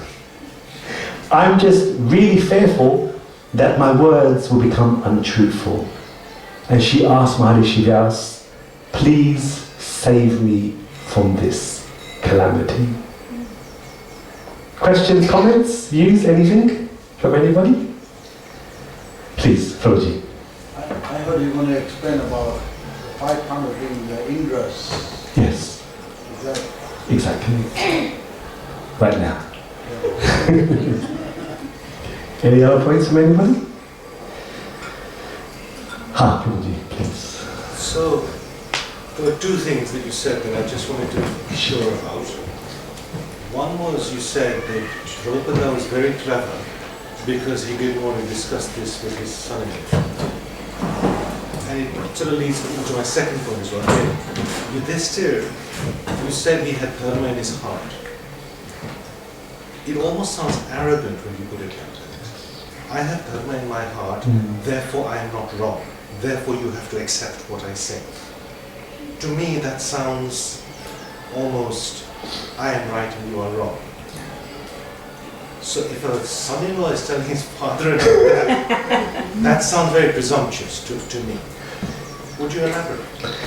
So it's a problem that Yudhishthir has quite a few times. He was arrogant. Yeah. Sorry, I feel bad saying it. Yudhishthir many times showed his arrogance even in front of Krishna, let alone his father-in-law. And maybe your point is quite true, that sometimes one can think they're so right that actually all this closes. Yeah. So I'm glad you picked this point up, because you're absolutely correct. Yudhishthir wasn't having it. He felt, I'm right, my mind never says anything wrong, my heart's not wrong, my mum's the best, whatever she says, I'm going to do. Full stop. You're absolutely correct. And in future case studies, you'll see the same situation. Krishna asked Yudhishthir, do this, do that, not doing it. Because it's not dharma. Thank you. I just wanted to add that we have to remember that they were pierced by the arrows of Cupid. So from what you said, that means that his mentality is going to change. Yeah, absolutely. Love does weird things, doesn't it? Yeah. I was once pierced with an arrow, by the way. Full sign for her, you know. Sorry. Yeah. It makes you do weird things, you know. I have a history of that. Yes. Anything else? Anybody? Yes, Would you please. say that he has no sense of morality then? Would somebody else like to answer that? Does that mean Yudhishthira? Would you like to answer, Prabhu? Does that mean Yudhishthira has no sense of morality? I would love to hear. Well, I'll get in trouble if I answer, you see. he's the son of, he's Dharmaraj, so I think he has this innate sense of righteousness and truthfulness. So, yeah, I would counter your point about his arrogance by saying that maybe he's just being humbled by saying that, okay, you know, this is the knowledge I've been given, the position I've been given, and honestly, this is how I feel. Maybe he's being sincere. Yeah, sure. That point I take as well. Both sides, you could be either of those. I respect that. That won't get me into trouble. Any other points? Brilliant. I'm not so diplomatic sometimes, you know. So, okay. Srinivas wanted to say something. Prabhuji, please. Well, Yudhishthira was more into morality, right? Sure. Arjuna was more to surrender to Krishna, what Krishna wanted. Yeah, Kshatriyas, you may know, they're in their mixed modes, which includes passion. So Kshatriyas sometimes do say things which are a little bit exaggerated, or a bit of arrogance, because you know, they're into that whole mode. But sometimes it might come across in their conversations. So yeah, but I respect both of those views. I think they're equally, I can see them both having their places throughout various aspects of the Mahabharata. But definitely I can say that there are times where the Pandavas showed their superiority to Krishna. And I think you remember I gave some examples of that. And at the same time, also they were humble to Krishna as well. So they did both. Prabhuji.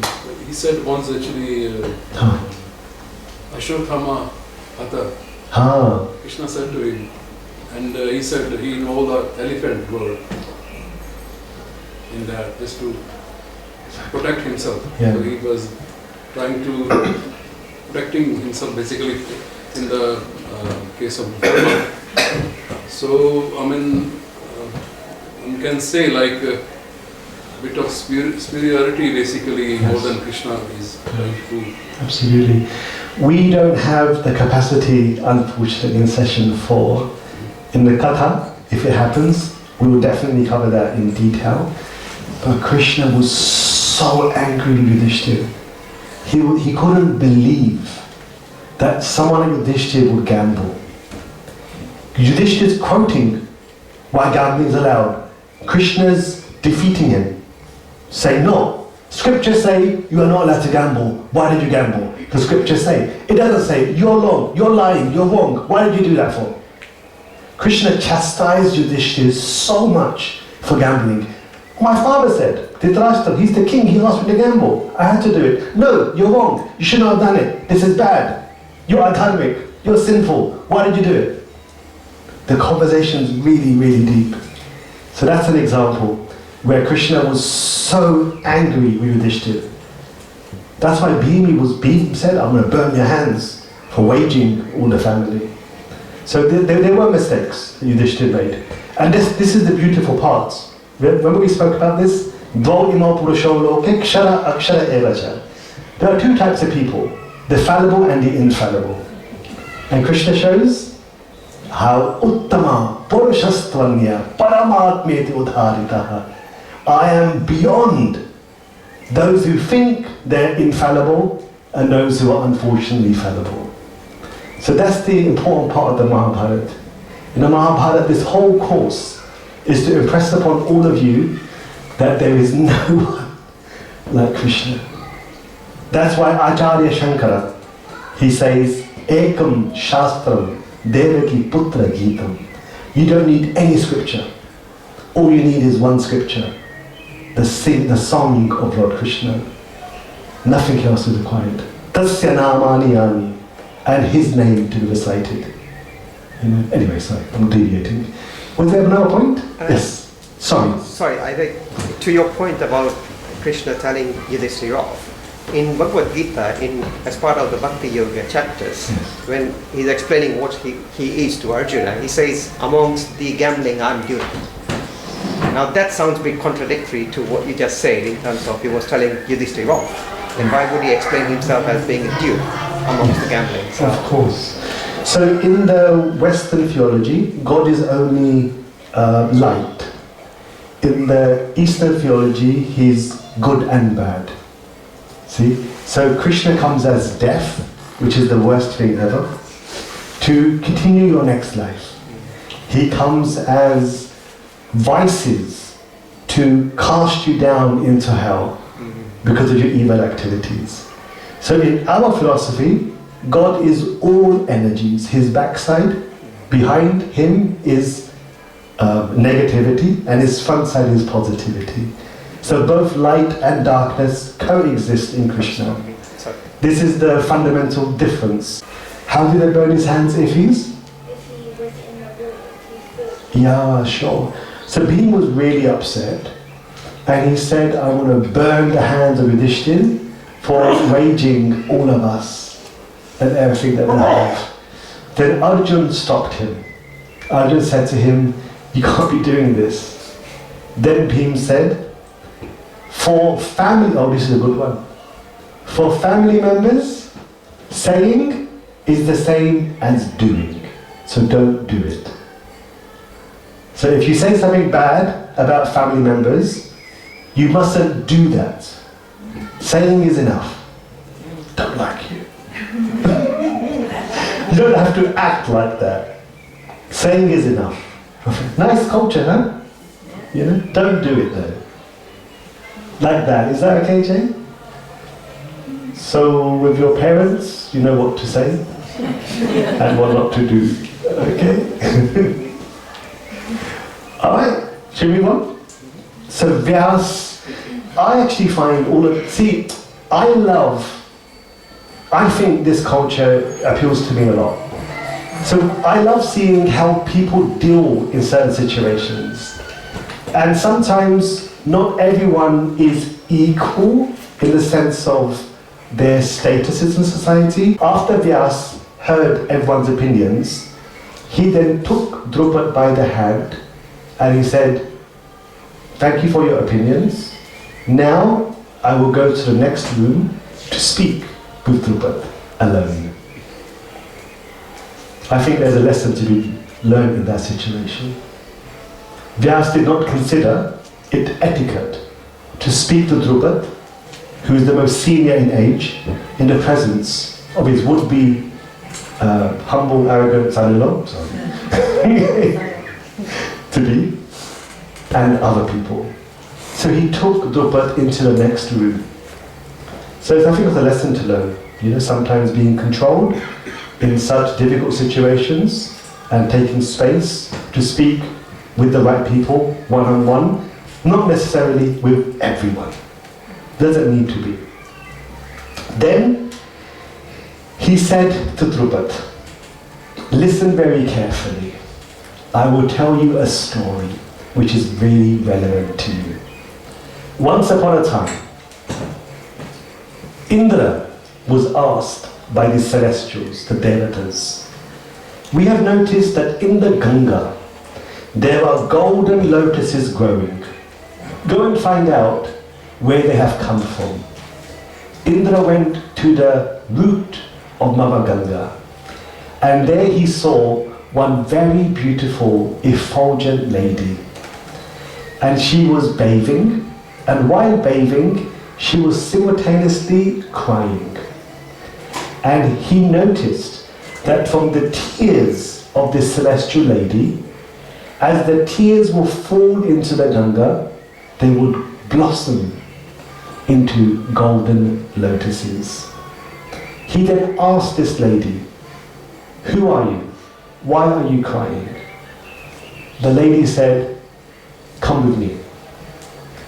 Indra then followed her to a mountain. In that mountain there were 2 thrones, and on those 2 thrones there was a handsome youth along with his wife, and they were playing the game of dice. And while playing the game of dice, Indra noticed that this person completely ignored him. Indra then shouted out, "I am the Lord of the universe. Give me your attention."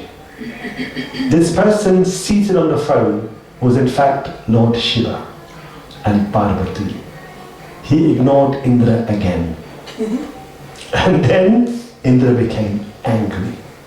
And while becoming angry, Lord Shiva, who was very busy playing game of dice with Parvati, all he done was one glance. He glanced at Indra, and Indra became paralyzed. And he became a statue. And then Lord Shiva continued playing his game of dice. No more disturbance from this outside guy.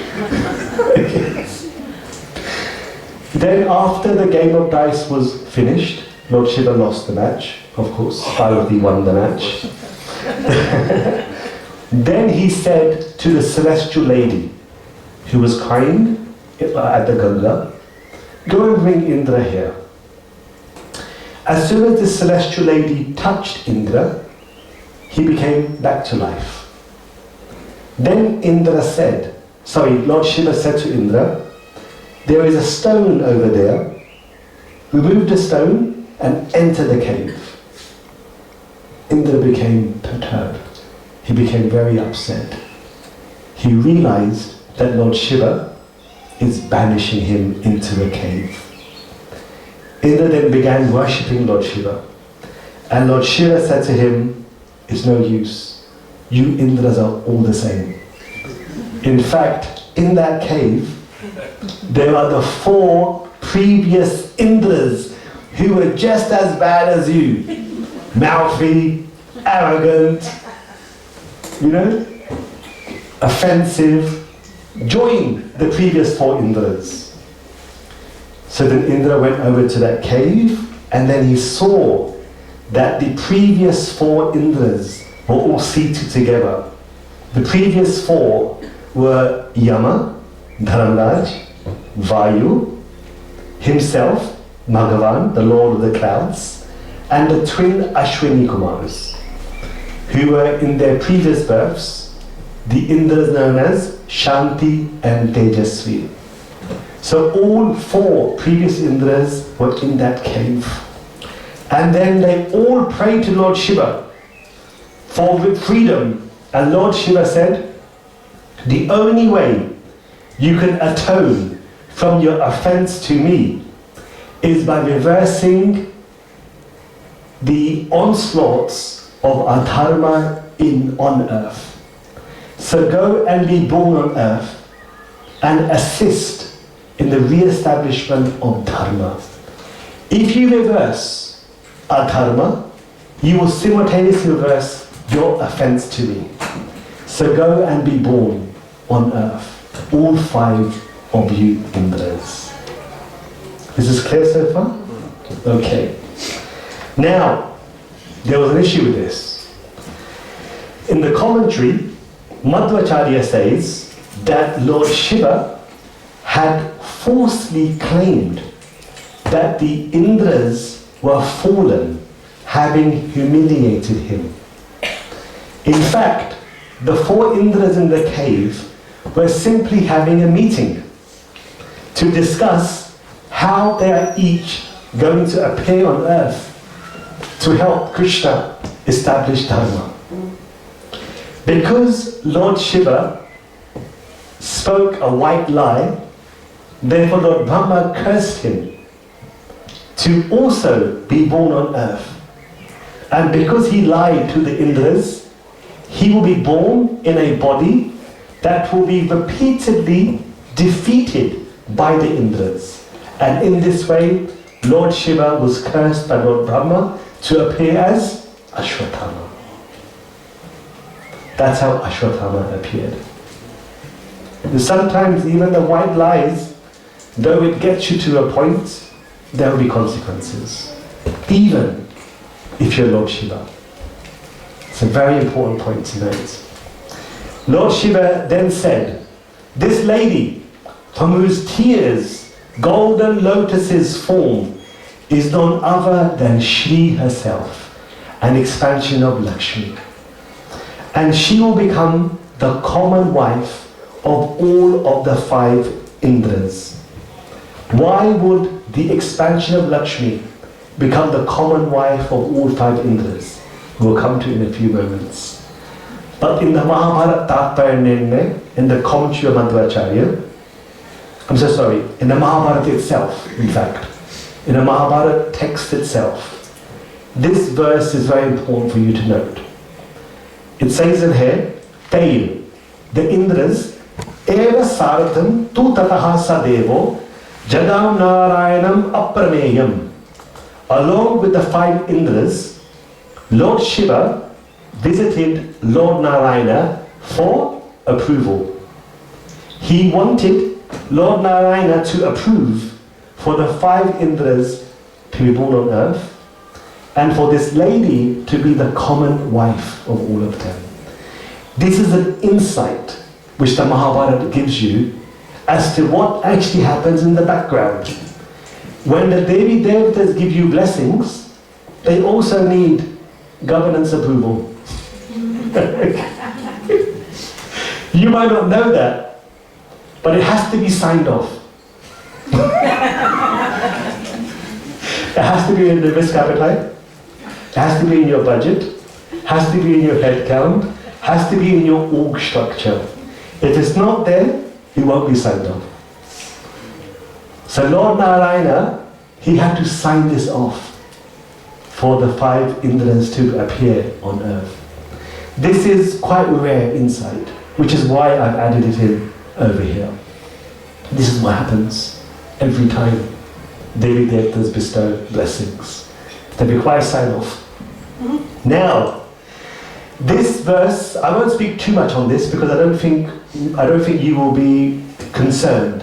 But I just wanted to tell you that something happened after this, and what happened has created confusion in India for thousands of years.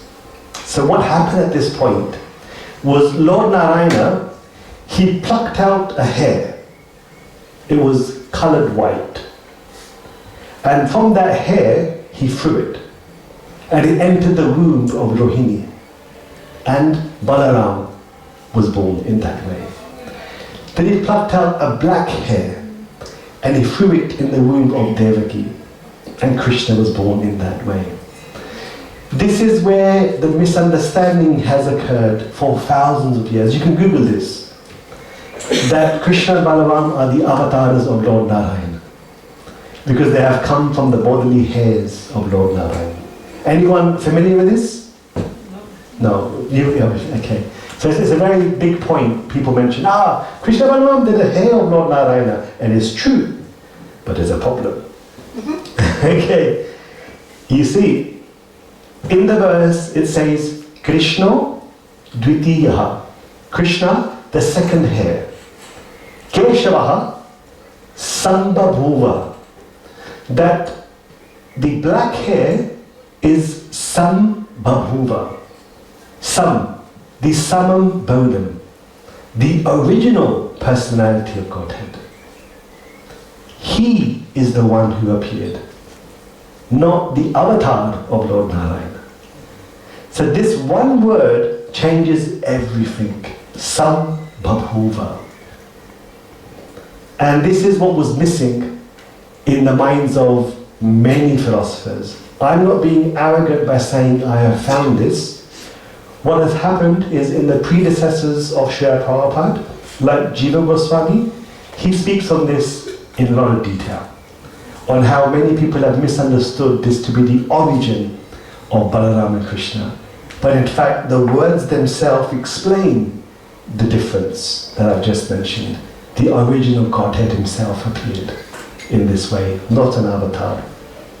So I just wanted to point this out, in case some of you might be interested, as you are aware of. Vyas then, having spoken to Drupad about the 5 Indras, being the Pandavas, and about Draupadi being she, Devi herself, he then Chakshur Divye Pradadho. He then gave what Krishna had given Sanjay, what Vyas had given Sanjay, Vyas also gave to Drupad. Drupad was given divine eyesight. Drupad then saw in the Pandavas, in Draupadi, their original forms. And in this way, Drupad then realized that the story that he heard from Vyas is actually true. He touched the feet of Maharishi Vyas and he offered his gratitude. Vyas then explained that who is this Draupadi? I've explained about the Indras. Now who is this Draupadi? Kanya, the word Kanya appears. Remember we spoke about this in session 1? Kanya appears a lot. It's a very important concept. Kanya Rupavati Sati, an exceedingly beautiful and chaste daughter of a rishi long time ago had pleased Lord Shiva, desiring a husband. She was Rupavati, beyond perfection, so beautiful. And Sati, she was extremely chaste. She had the most greatest conduct. Yet, she prayed to Lord Shiva for a husband. So even though in this situation this woman could have anybody, she still prayed for the best husband possible. My wife did the same. It's actually true. But I don't know what she got. It's probably she got the best. A mix of the bunch. I'm so sorry, it's actually true. When I go home tonight. I'm pushing it. Yeah. Oh my god. Right, it's the last session, right? So we have to have some jokes. Yeah. Okay, good. Thank you, about to cry. Okay. So then what happened was this lady who was the daughter of a tapasvi, she then prayed to Lord Shiva, and Lord Shiva appeared in person. And he said to her, Katham, what would you like? Kim, what would you like? Then this lady said the following, Patim sarva gunopetam icchamiti punaha punaha. Repeatedly, this lady said, Patim, I want a husband, sarva guna, with all good qualities, ichami, my desire. But she said it, punaha, punaha, repeatedly. And as a result, Lord Shiva said, because you have said this 5 times, you will have 5 husbands. Draupadi said, I only want 1 husband. Lord Shiva said, it's too late. You asked 5 times, you may have 5 husbands at the same time. Now, in this situation, what had happened was when the Indras were asked by Lord Shiva to appear on earth, the consorts of the 5 Indras, they wanted to also appear on earth. One reason is they didn't want their husbands marrying anybody else. So they also prayed to Lord Shiva. And they said to Lord Shiva, we want to join our husbands on earth. So Lord Shiva permitted for the 5 wives of the 5 Indras to also appear on earth. But The issue is that they had performed no elements of sin by which they will be then cast from the heavenly planets into the earthly planets. It's a very important point to note in the Gita. Krishna says this, right? He says, Madhya Lokam Vishanti. Vishanti didn't happen. There was no fall down of the wives. And at the same time, there was a lady who asked 5 times for a husband. So what did you get? One body with 5 personalities. So Draupadi was one female with 5 Devis in her. That's the truth about her. So Yamaraj, who was one of the Indras, his wife is Shamala.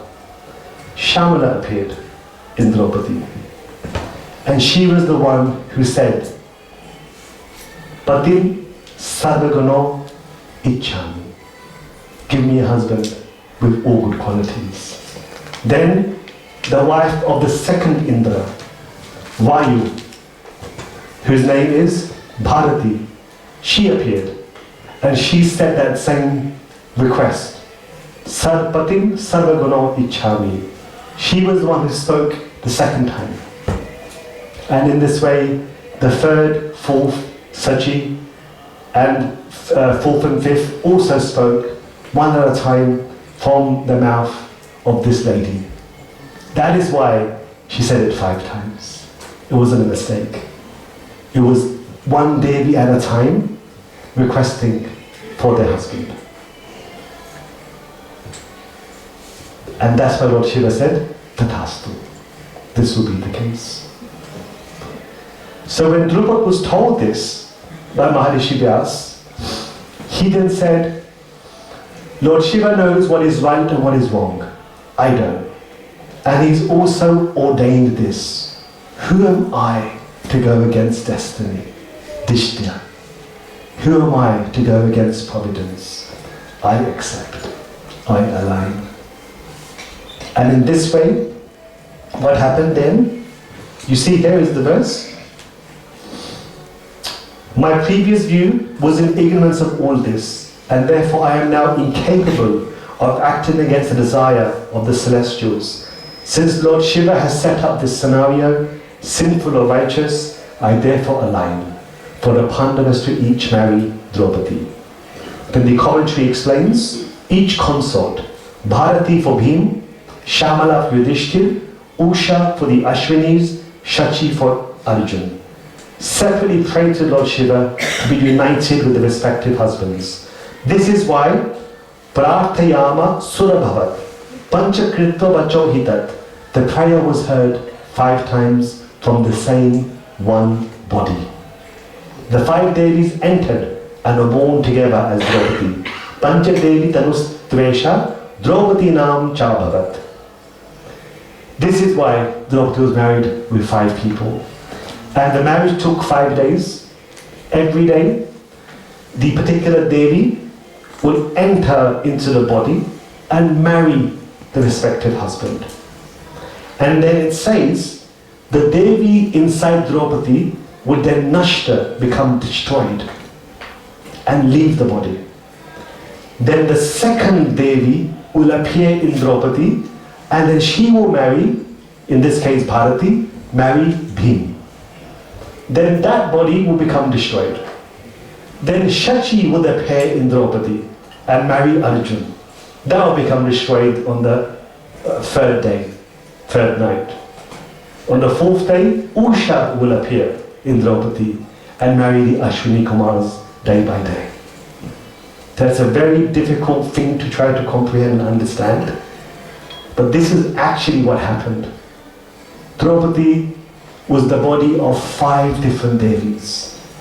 Now how does it work in practice? There's just one verse I've given an example of.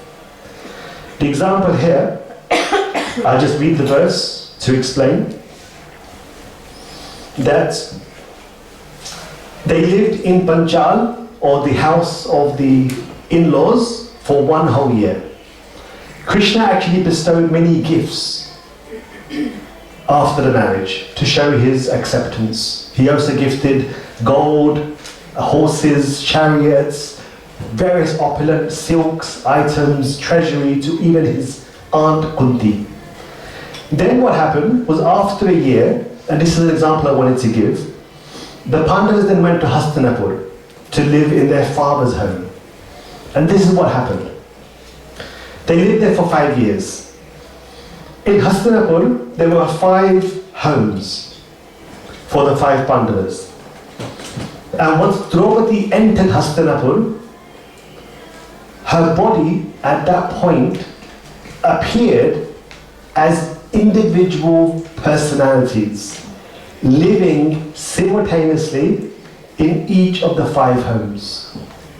So there was no one single Draupadi ever. Yudhishthir was always with Shamala. Bhim was always with Bharati. Arjun was always with Shachi. And Usha was always with the Ashwini Kumars. This is a very difficult point to comprehend, which is why I've included this verse over here. It is a phenomena which cannot be easily comprehensible. Idam cha tatra adbhutam uttamam. Because we don't have this type of understanding on earth. It's a celestial activity. That is why when we were speaking earlier in the Mahabharata with yourself, we were speaking earlier in the Mahabharata is 100,000 verses on this planet. In the celestials it's 300,000 verses. In Gandharva it's 150. And in Pitras it's 140,000.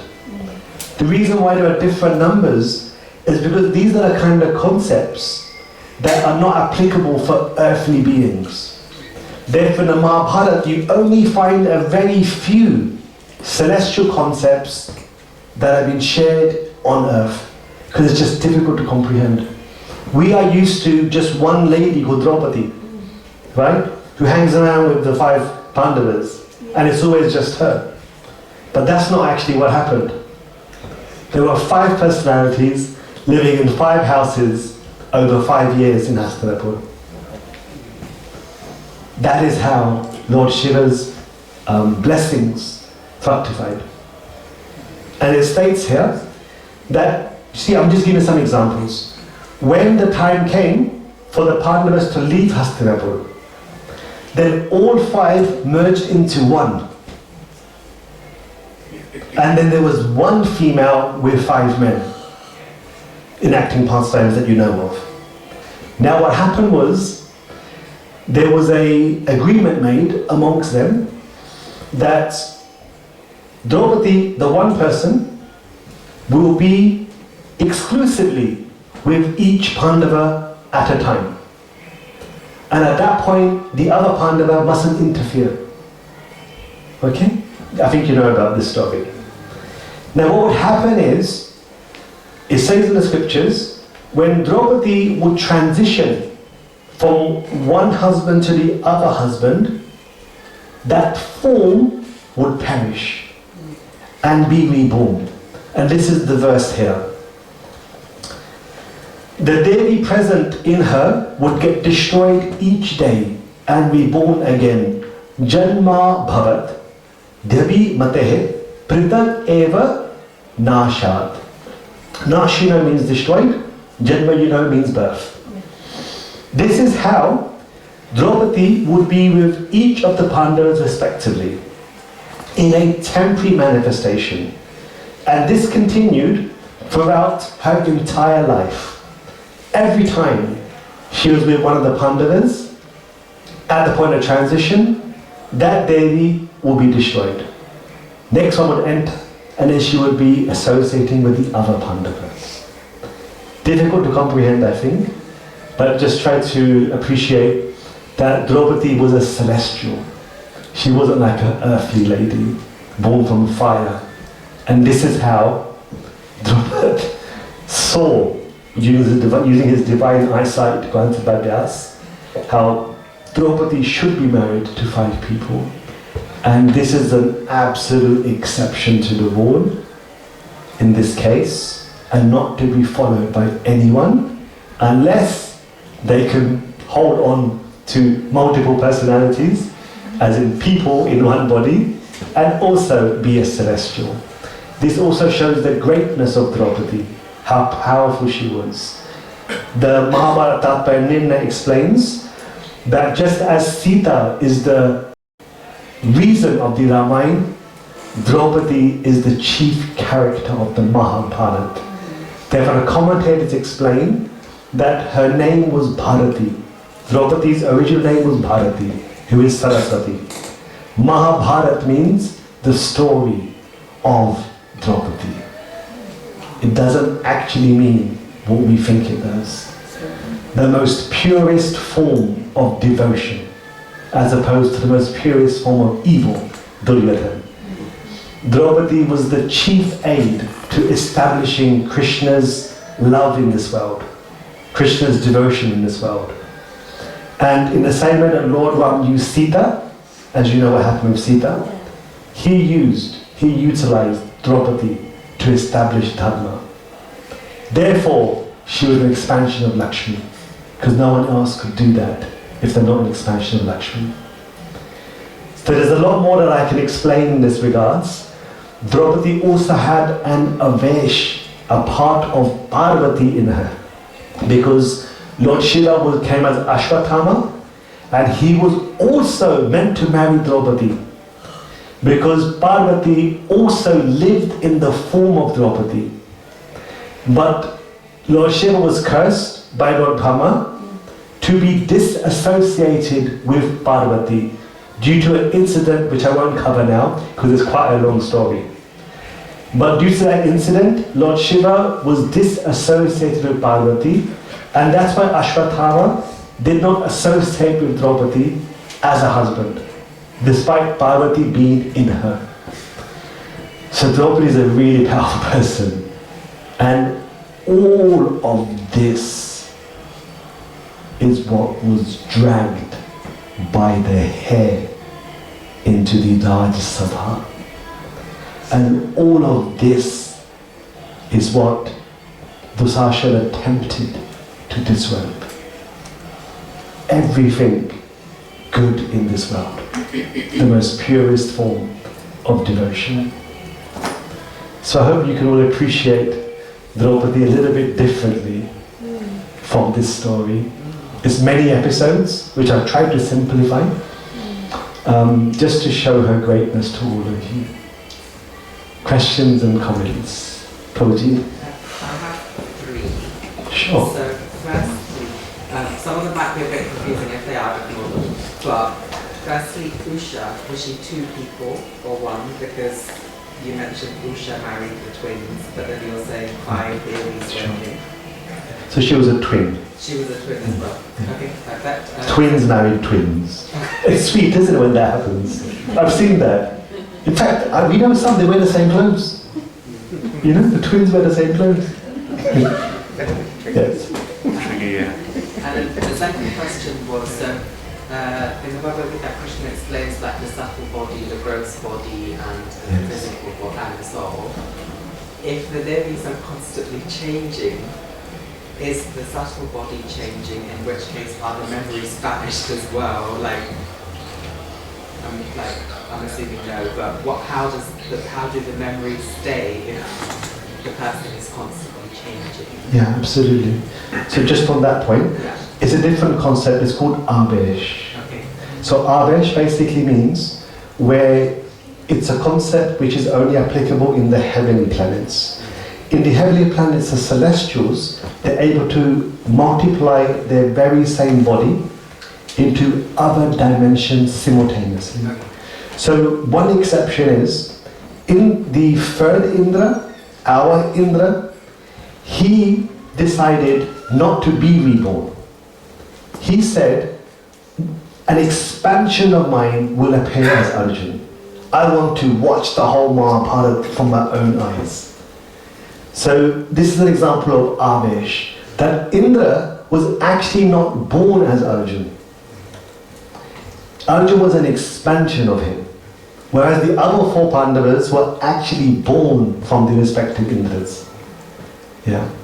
Makes sense? So it's a different concept called Avesh. Avesh actually means to enter, like Pravesh. Pravesh, right? Avesh is where you expand your body to enter. It's a crude word, it's not the right word, it's a bit like possession. If you watch Exorcism, I love horror films. You know, I watched a horror film once on a plane. I couldn't sleep. Waste of a flatbed. I'm just saying, you know, I don't sleep much anyway on planes. I watched horror films and sleep. I woke up in India. So don't watch horror films on a plane. Whether you're sitting up or lying down, you won't sleep. Anyway. Thank you. And my third question was, I read somewhere in the Ramayana, Vedvati became the illusionary Sita that led to Lanka. Yes. And then when the real Sita returns to Rama, Maya Sita Vedvati asks for a husband 5 times and she returns to the find reborn. Were Usha, Bharati, Shamla, or one of them Vedvati as well, or who was Vedvati, or was she an expansion of in Draupadi? So were there 7 personalities within Draupadi? So good. I'm so glad you said that. You spoiled my thunder. Because on the 6th of April is the Ram Navami Katha. I'm going to call you to do this, because you do it better than me. So, you know the story where it's said about the sage's daughter who's Rupavati, very beautiful, Sati, and being so beautiful she asked Lord Shiva for a husband? That birth is between Ramayana and Mahabharata. Exactly. So she was the same Vedavati who was the daughter of Maharishi Kushatvach, who then entered the fire, committed suicide when Ravan touched her, and she came back out when Sita went in the fire as the wife of Lord Ram for 1 year. And after 1 year Lord Ram rejected her. Then she perished, born again as this lady who asked for 5 husbands. Okay, thank you. Thank you for gluing it together. Brilliant. Hey. Shiva was blessed to come especially Dharma, and he is quite religious, and how could he kill the sons of the Pandavas and the friends of Duryodhana? Such a good question. The Lord Shiva is a very religious person. He's Mahadev. How would he then be responsible for the killing of the 5 sons of Draupadi? Such a good question. I have a present for you and your brother as well, you know. I brought it all the way from India. Ashwatthama, he was the incarnation of an aspect of Lord Shiva, which is called Krodh, anger. A bit like Durvasa. You know, he's always very moody, always irritated. Do you know anyone like that? Always moody and irritated. So we have that problem in our faith. Moody and irritated people can never please them. You know? Everything's always half full. Moody. Mr. Moody. There's never Mrs. Moody. Is there Mrs.? No Mrs. Moody. So Ashwatthama is Mr. Moody. And he was always upset, always annoyed. You know, his eyes are big as that, nothing's good. Prasadam's horrible. Organization's horrible. Never get out of sessions on time. Videos never recorded properly. Lecturer, horrible. You know? So Mr. Moody. So because he was born of Lord Shiva's anger, therefore he committed that sin. Yeah. Is that okay? Right. And Durvasa always curses people. Same type of people. I had a question. So, with all the Devis entering and leaving Draupadi's like physical human body, is that like a very, because they're strong energies, isn't it? So is it like a very draining process for Draupadi? Absolutely, which is why she was chosen. Because Draupadi is Lakshmi herself, only therefore she was able to take this. And this is a very good point because, so what happened is, I'm just telling you, when I read Mahabharata, I have to change my understandings, you know. So for example, in the Katha, if School of Bhakti or somebody sponsors the Katha, it's not yet been determined. What happened was, after this incident, as you know, For the first time we have time. So I'm so glad, I'm not rushed. After this whole incident of being married, the Pandavas were asked by Krishna to achieve imperial dignity. Imperial dignity. This is basically the Raja Surya Yajna. Krishna wanted one king who would establish dharma throughout every single country on earth. Now what happened was, Yudhishthir, being the eldest, he was the Yajaman. He was the person who's going to become the ultimate sovereign of earth. Now what happened was Yudhishthir didn't have the capacity to absorb everyone's sins and take on accountability and responsibility for every for every country on this planet. So what happened was, remember this whole up and down, the volatility of piety and impiety? So Yudhishthir's piety was always like this, impiety was always like this. But there's a problem. There is a headroom that mustn't be crossed based upon your type of living entity. So humans actually have a capacity, believe it or not. Now what happened is that Yudhishthir, he had crossed the maximum range of acquiring piety.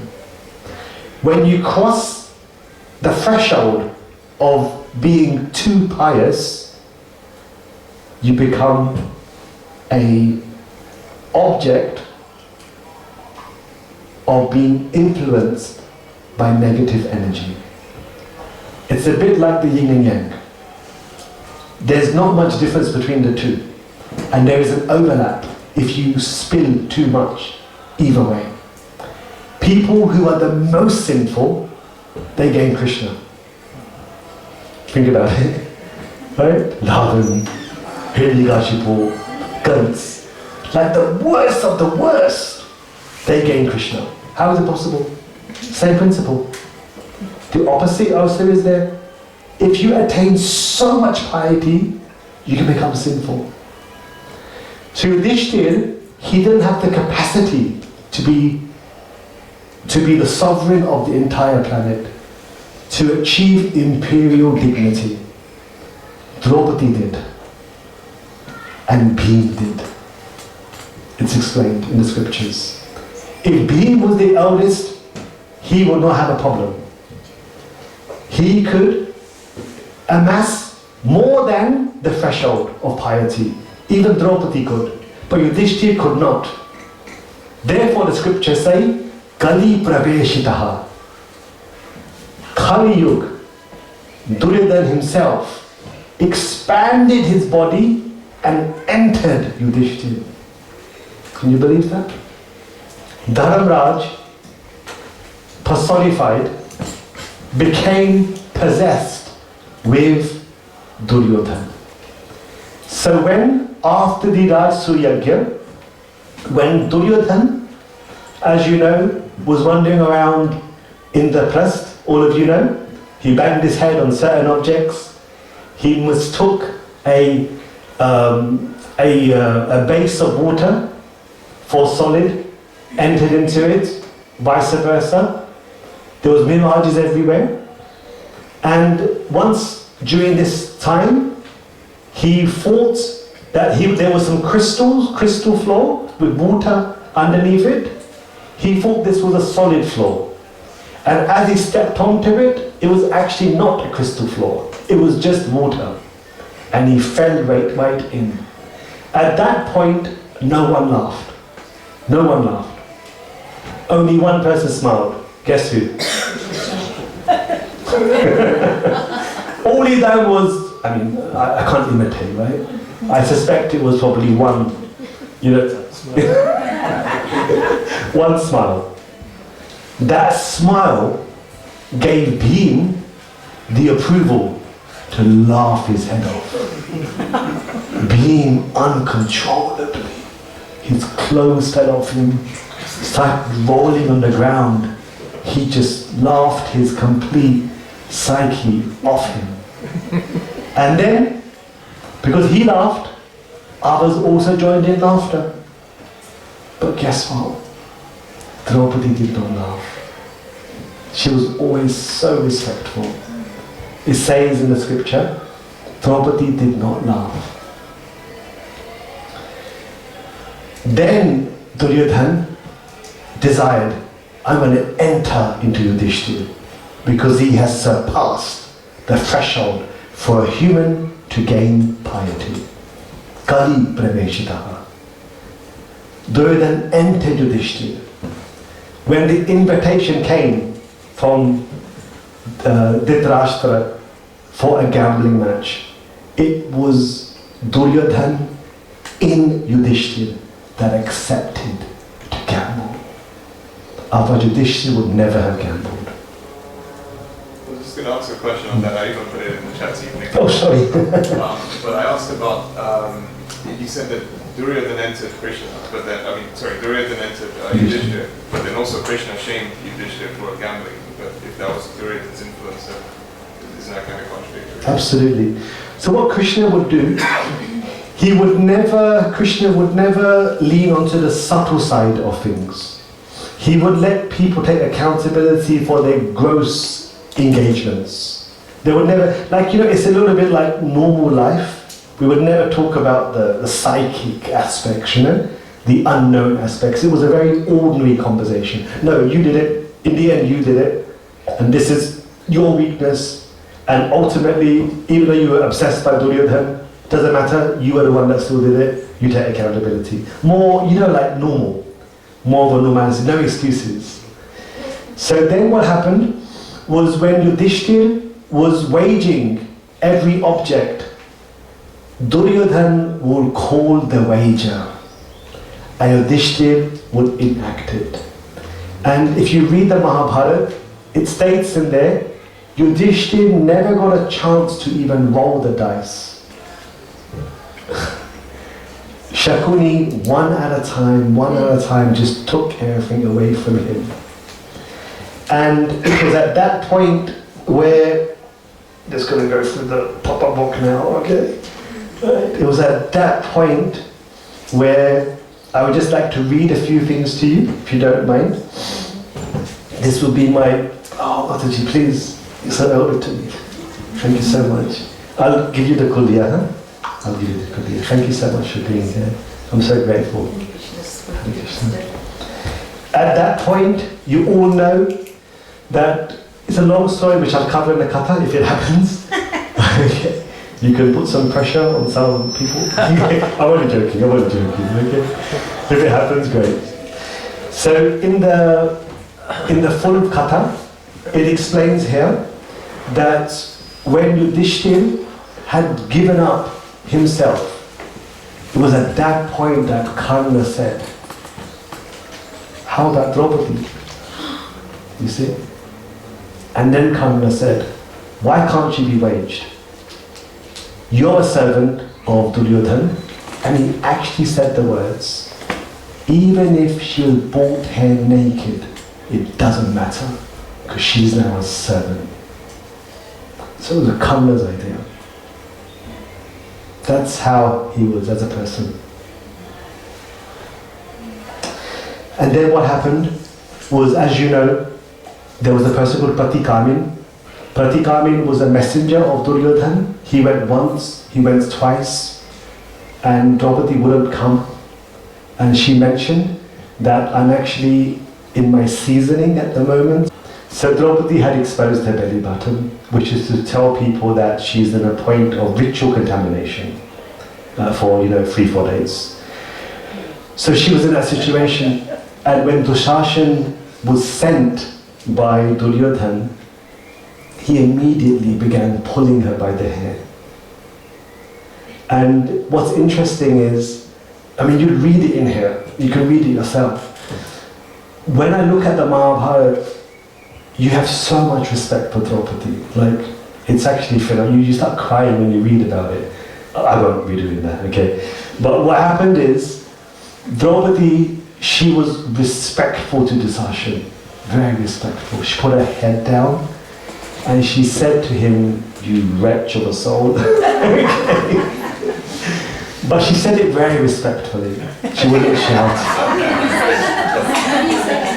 Is it possible? It says there, Manda. She used a tone which was low. She was a low tone. And then she said, you know, I'm in my season. How can you take me into the Raj Sabha? My seniors are there. My fathers are there. Bhishma is there. Please don't take me. And she pleaded so much not to take. And then she began crying. So Draupadi, it says in the Mahabharata, she cried a lot. She was crying so much. There's a point which I'll read to you. After she prayed to Krishna to come, he wasn't coming. The way the film showed it, ding. Krishna never does that. You know, he waits until your prayers are finished and even you're finished. So don't think he'll come so quickly. So what happened in this situation is after she prayed to Krishna, nothing happened. And then she put both her hands on her face and she covered her face. And then she cried a lot, so much. Then the magic happened. Yeah, so it's very instructive actually. You can learn so much from this in our own lives. But I wanted to just read out to you. So I'm doing this wall, okay? I haven't even looked at this because I just got back from India and I just bookmarked it so for ease of use here. But if I can just mention something very quickly, just forgive me just 1 second. Janmejay करने की बात सुनकर समस्त पांडव अपने अपने उत्तरीय वस्त्र उठाकर सभा से बैठ गए. So then what happened was that when Karna said disrobe Draupadi, before that he said disrobe the Pandavas. So the Pandavas that actually took off their clothes voluntarily. So the Uttariya, their chadar, they took off and they put it they threw it onto the ground. So the Pandavas were actually naked from their waist upwards, apart from the sacred thread. Then Rajan तब दुशासन ने उस भरी सभा में द्रौपदी का वस्त्र बलपूर्वक पकड़कर खींचने प्रारंभ किया. Then at that point, when Draupadi had entered into Raj Sabha, then Dusashan began to disrobe her. Now many people say Draupadi was not disrobed. It's true. It was attempted disrobed. So there's some truth in that as well. Then it says here, Vaishampayana Vacha, Akrishyamana Vasano, Draupadasya Chintato Harihi. Then Draupadi, I'll do both, I'll do the Hindi as well in case those people that understand Hindi. Janmajay, Maharishi Vaishampayana ने कहा Janmajay, जब वस्त्र खींचा जाना लगा, तब द्रौपदी ने भगवान श्री कृष्ण का स्मरण किया. As the cloth was being pulled, then Draupadi began to think of Lord Shri Krishna, Chintan. Then it says, Draupadi Uvacha. Okay, Draupadi said the following: Jatamaya Vashisthena Puragita Mahatmanaha Mahatyadapi Samprapto Samartavyo Bhagavan Harihi. Listen to this. Now in this situation, look at what Draupadi says, right? Draupadi says that Draupadi ne man hi man kaha.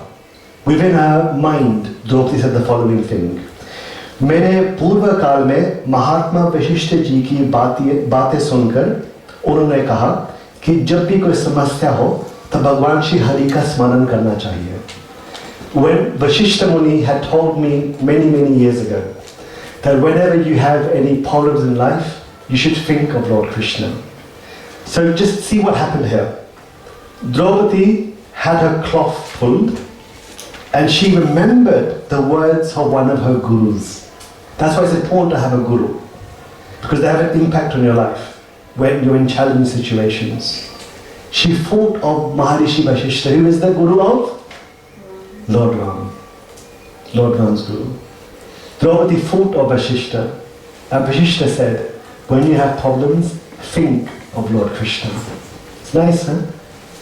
I'm just showing the steps that happened. Then, Vaishampainovacha. Govindeti samabhasya Krishneti cha punah punaha manasa chintayamasa devam narayanam prabhum. Vaishampayana ने कहा, जन्मजय, ऐसे विचार करके द्रौपदी ने बारंबार गोविंद और कृष्ण का नाम लेकर पुकारा और उत्पत्ति काल में अभय देने वाले लोकप्रिय पितामह श्री नारायण स्वरूप भगवान श्री कृष्ण का मन ही मन चिंतन किया. So at that point, while thinking of Lord Krishna, Draupadi began calling out Govinda, Govinda, Govinda. And now I would like, sorry. While calling out Govinda, she was simultaneously meditating upon him. Another thing, call Krishna's name and meditate. You heard, right? Krishna ka man hi man chintan kiya. In her mind, she was thinking of Krishna. And now I would like you to recite the verses that Draupadi called out. I believe it's 3 verses. Would you like to recite with me? Yeah. We can all say together. Okay? So these are the 3 prayers that Draupadi had recited. So you can just repeat with me. Govinda, Govinda. Dwarika, Dwarika. Vasan. Sorry. Govinda, Govinda. Dwarika, Dwarika. Vasin. Vasin. Krishna, Krishna. Gopi, Gopi. Jana, Jana. Priya, Priya. Gauravehi, Gauravehi. Paribhutam, Paribhutam. Mam, Mam. Kim, Kim. Na janasi, Keshava. Keshava. So the translation. I'm doing this war, okay? So just forgive me. O Govinda, O Lord of Dwarika, O Krishna, O lover of the gopis. So you can see her mood. That she's talking about all of the loving things of Krishna. Kedave paribhutamam kimna janasi Keshava. Don't you know what's happening to me? Kim na janasi. Jan means to know, right? Si is second person singular. Don't you know what's going on? This is how she spoke to him. You see the relationship? Can't you see what's going on? Why am I in this situation? Why am I having to call you? You should already have known what's happening and you should have been here to protect me. Kimna janasi Keshava. Kimna. Kya aapko pata nahi hai? Don't you know what's going on? This is her words. So I'm just giving you an insight on Draupadi's mood. Next verse. Repeat with me. He Nath. He Ramanath. Vrajanath. Arthi. Nashana. Kaurava. Arnava. Magnam. Mam. Udharasva. Janardhana. Okay, this is the nice one. He Nath, He Ramanath, oh my Lord. She's married to 5 people. Nath actually means husband. Yet she calls Krishna, you are my husband. You are my true Lord. He Nath. He Ramanath. Rama is Lakshmi. And who is Lakshmi in this situation? Exactly, Draupadi. O Lord of Lakshmi. Vrindavan, Vrajanath. It's funny, eh? She uses the word Gopi in the first verse. Second verse, Vrajanath. Why would you think she used the word Gopi and Vrindavan? Anyone can guess? The pastimes? Yes, the pastimes. Anything else? Huh? That's where Krishna is there with his gopis. Absolutely. That's where he has Absolutely. It's like coordinates. Absolutely, yes, exactly. The best way to Krishna's heart is remind him of Vrindavan. So you should go to Vrindavan. Best way to Krishna's heart. If you can't find Krishna in your house, in your temple, in your beads, in your friends, go to Vrindavan. You'll definitely see him. So she picks a very sensitive spot in Krishna's heart by calling the gopis and Vrindavan.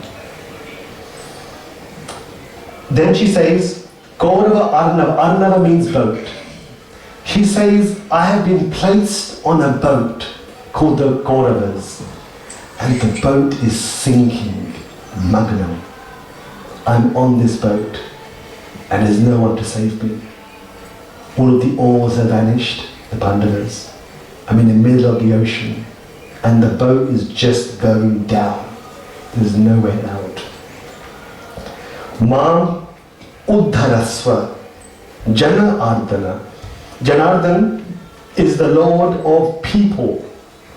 Uddhar, Uddhar, liberate me. If you are the Lord of people, you have to liberate me. You haven't got a choice in this matter. This is how she speaks to Krishna. Do you know what's going on? I'm drowning in a boat of the Kauravas. Then the last verse. This is nice. You can repeat with me. Krishna Krishna, Mahayogin, Vishwatman, Vishwabhavana, Prapannam, Pahi Govinda, Kuru Madhye, Vasi Zatim. So beautiful. Now she says, Krishna Krishna, O Master of all mystics. She says this because she wants some magic. She wants something special to happen. Right? She wants Krishna to show his magic. Vishwatman, because you are Vishwa-Atma. You are everywhere. So you're also on this boat with me that is sinking. You're everywhere. Vishwatman. Vishwabhavana. You can feel everyone's heart. Krishna can feel your heart, my heart, even my heart. All of our hearts, Krishna can feel. He has a space for every single person. No one is absent from Krishna. Sarvata panipadam tat, sarvato shishiro mukham, sarvata shruti malloke, hema avritya tishtati. The Vedas say, Krishna's heads are everywhere. His hands are everywhere, his eyes are everywhere. In this way, despite being everywhere, he lives in the heart of every single person. That's why she calls him Vishwabhavana. Then her final words, she says, Prapannam. Having complained to Krishna, can you see what's going on? Having reminded Krishna how I am sinking, now she enters Prapannam, which means surrender. So it's not simple, huh? Just surrender. Doesn't happen. Doesn't happen at all. First you have to have a, what do you call it? Have a nudge. Before nudge, what do you call it? Outburst? Tantrum? Tantrum. Yeah. First you throw your tantrum. Yeah? You know? Have your outburst. Then you soften up. Nudge him a little bit. Then nothing obviously happens after that. Then you have to surrender. Prapannam. Pahi, Pahi, Pahi, protect me, protect me. Chaitanya Mahaprabhu, he would sing this song, wouldn't he?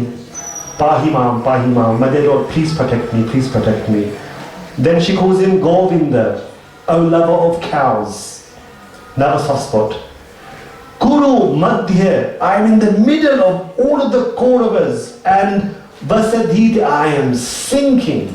I am sinking. I am about to be finished.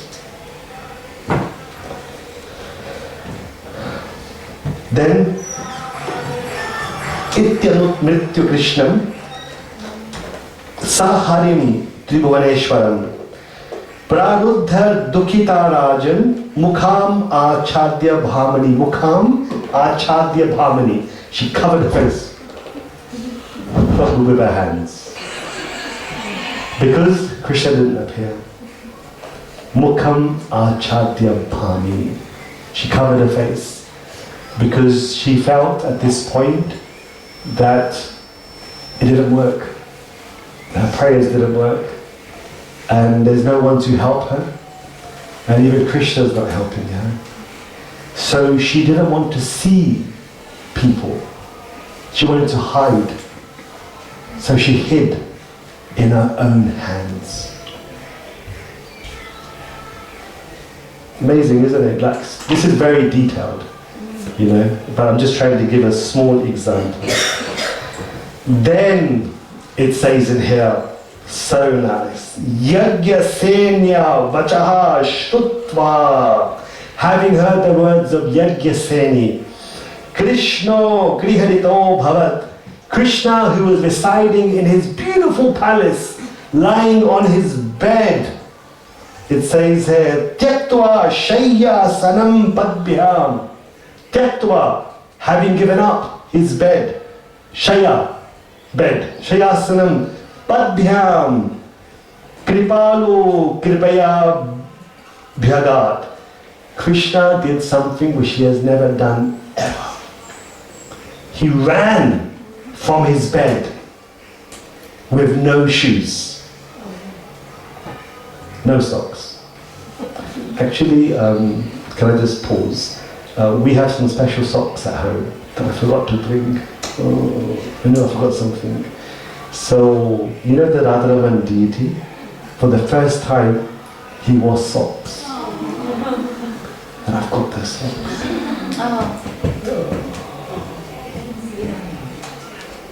I'm so sorry. Come on the 18th of May. And you're going to see, I've got 3 pairs of socks, right? 3 pairs of socks. So cute. So lovely. No one has it. So he actually put socks on because it was quite cold this winter. So I told my relative who serves, I said, I want those socks. So when I went this time, he gave me the socks. So you put the socks, his feet are in the socks. I've got those socks. So I'll bring them. Someone can remind me on the 18th of May. Doctor, you can remind me? Bring the socks on the 18th of May. Then you can all see his socks and touch your head to his socks. So Krishna, he ran barefoot from his bed. And you know what he did? It says on here, he ran all the way from Gujarat, from Dwarika to Old Delhi. Because New Delhi is Indraprasth. Old Delhi is Hastinapur. He ran barefoot. No crown, no soldiers, no shoes. He ran all the way.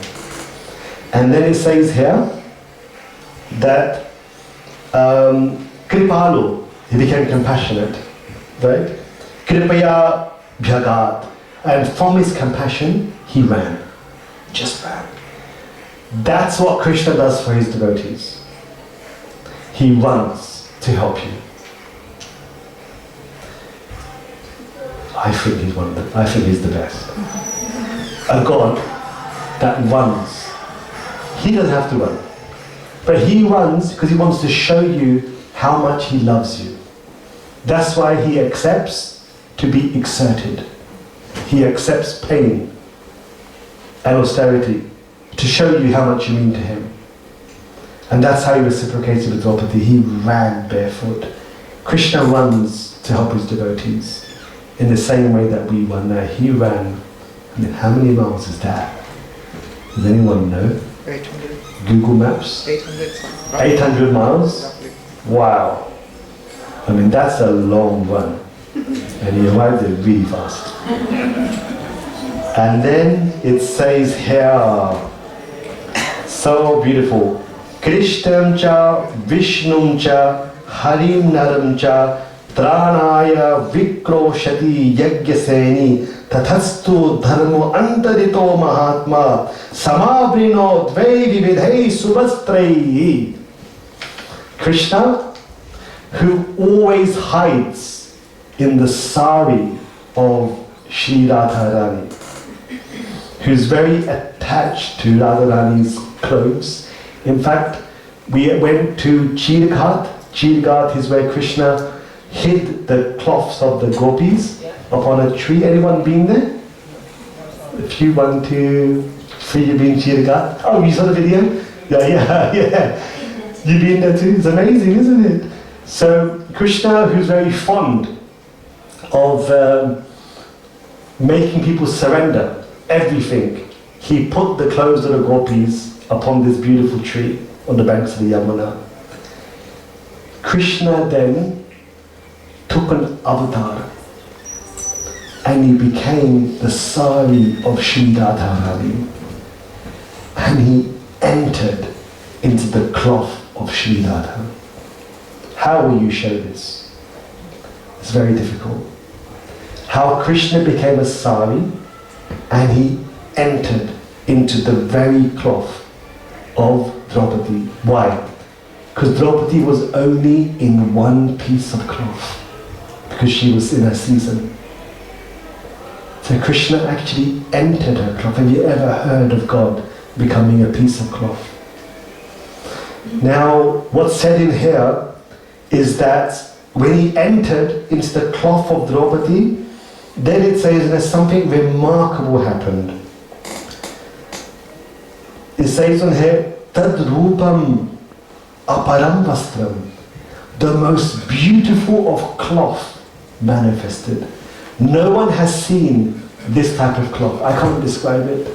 But it says on here that it was so beautiful that Nana Raga Viragani, it was colorful, different colors, colors beyond the spectrum of earthly colors. That's how beautiful this cloth was. It was divine, and there was multiple types of cloths. Gold, superior gold, various shades of gold, and different colors. Then Vasananatha Vaiprabho, this cloth was so divine that it attached itself to Draupadi. And then Pradu Bhavanti Shatasho Dharmasya Paripalanat, and in this way this cloth kept growing, it kept growing, and different colors were manifested all the time. In fact, everybody became shocked by the cloth, because the cloth was so beautiful. It was beyond the most finest of silks and colors. No one had ever seen these types of colors in this world. And then, as the cloth kept being manifested, it was at that time that Dusashan realized that he's unable to disrobe Draupadi, because the more he pulled, the more the cloth manifested. And despite the cloth manifesting, there was no opportunity for any part of Draupadi's body to be exposed. Krishna completely protected her and covered her. And the story after that is even more interesting, that we'll cover in a future katha. Okay, so we've covered so much. We have about 10 minutes left. Any questions or comments, please, Bhakti? So the Mahabharata, first of all, I'd like to thank you for your work, your research, thank you so much. your approach and everything. You know, it's great to receive. Thank you for being here and encouraging you and blessing me like a son. So that's really appreciated. Now, Mahabharata, we haven't even done the dice game. No. And yet you're at the end of the book. So, what about the war? What about the dice game? Yes. What about what happens afterwards? In the war, the 18 days of the war, there's so much that goes on. Yeah. Even during the dice game, the conversations between Bhishma, Pita, or the moral. So, where does that all come? Yeah, so Mahima, this is a question for you and Draupadi and Prabhuji. Any response to that?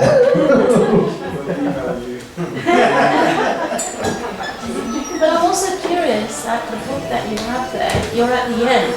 So so that's just one part. One of six. This is one of six. One of six. I see. If you, I'm very sorry to say this, but I honestly it was just my luck that my father taught me Hindi when I was very young.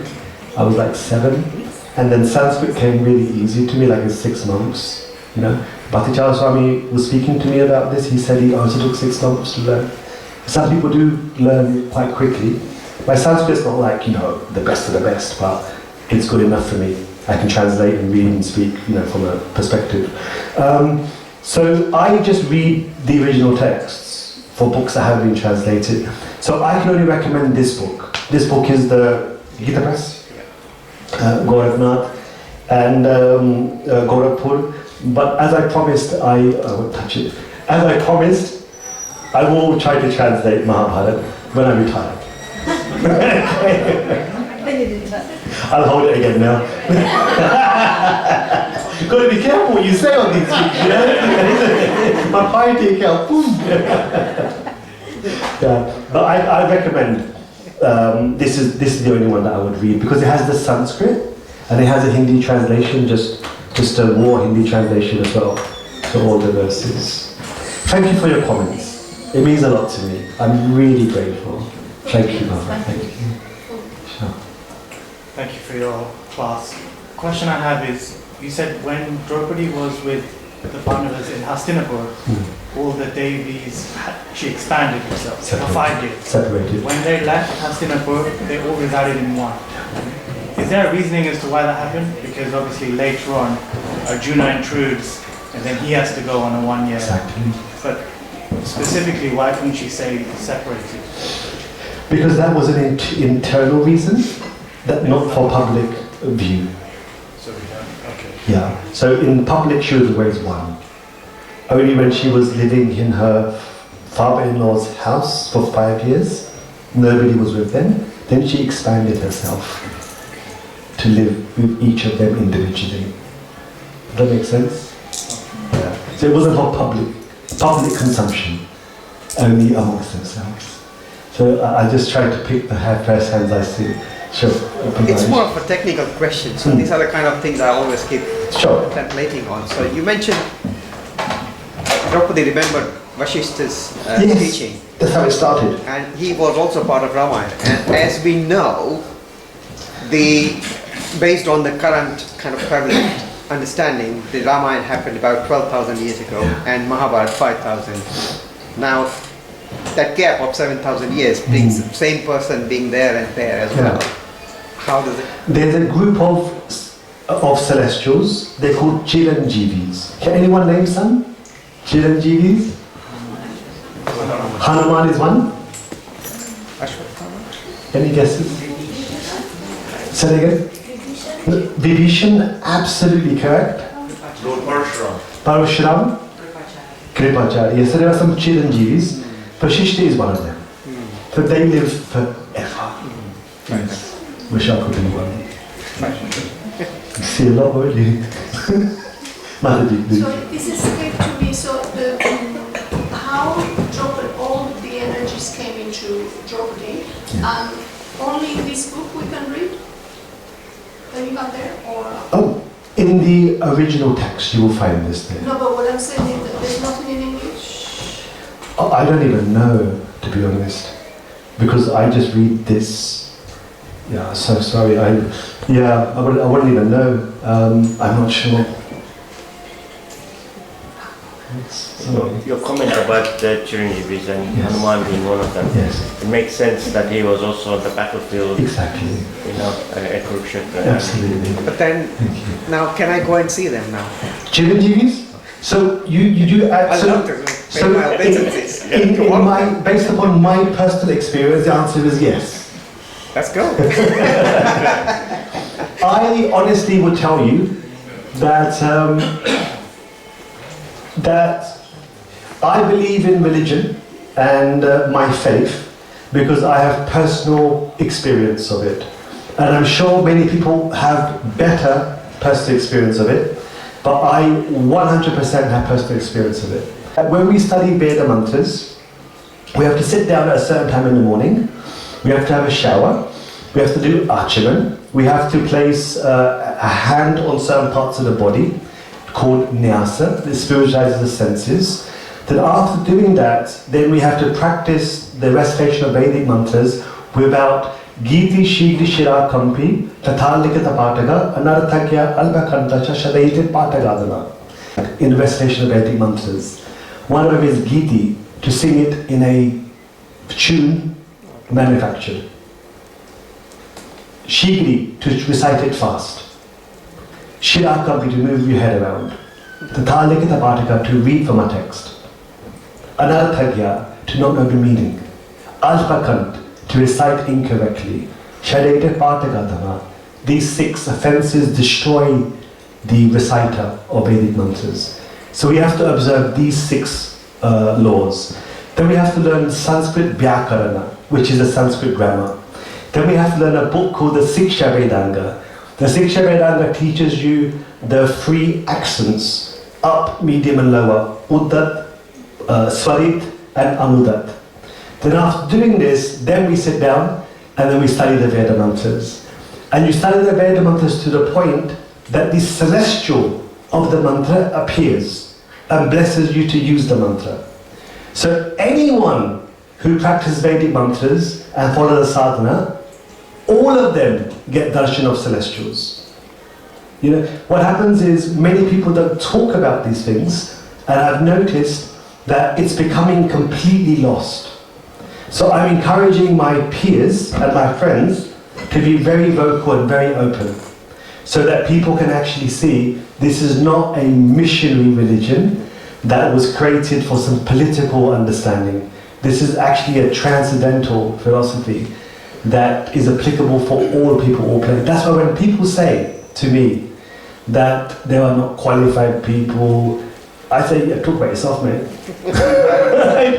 Because I know millions of people in India. I know millions of people in India that are more qualified brahmanas that you can read in books. You know, I personally have seen brahmanas light fire with mantras. I'm not lying. I'm in a temple. What would I lie for? I would just not say this. I've seen all of this stuff. When we go to India, we meet children who are young boys.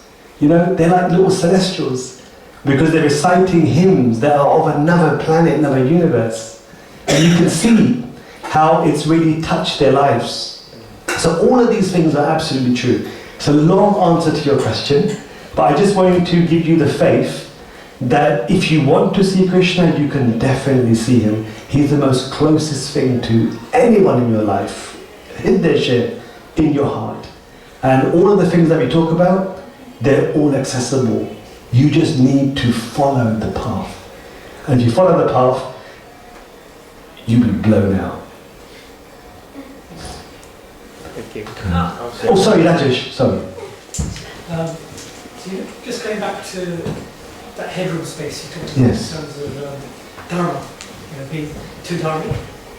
Maybe think about tapasya, like when Dhruva Maharaj was doing extreme amounts of tapasya, demigods from they kind of got a little bit jealous, right? Yes. Worried about their own position. So one point was, do the demigods or others, do they start getting involved if your dharma is going beyond your headroom space that you mentioned?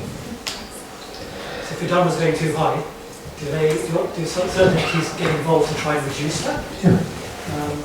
Absolutely.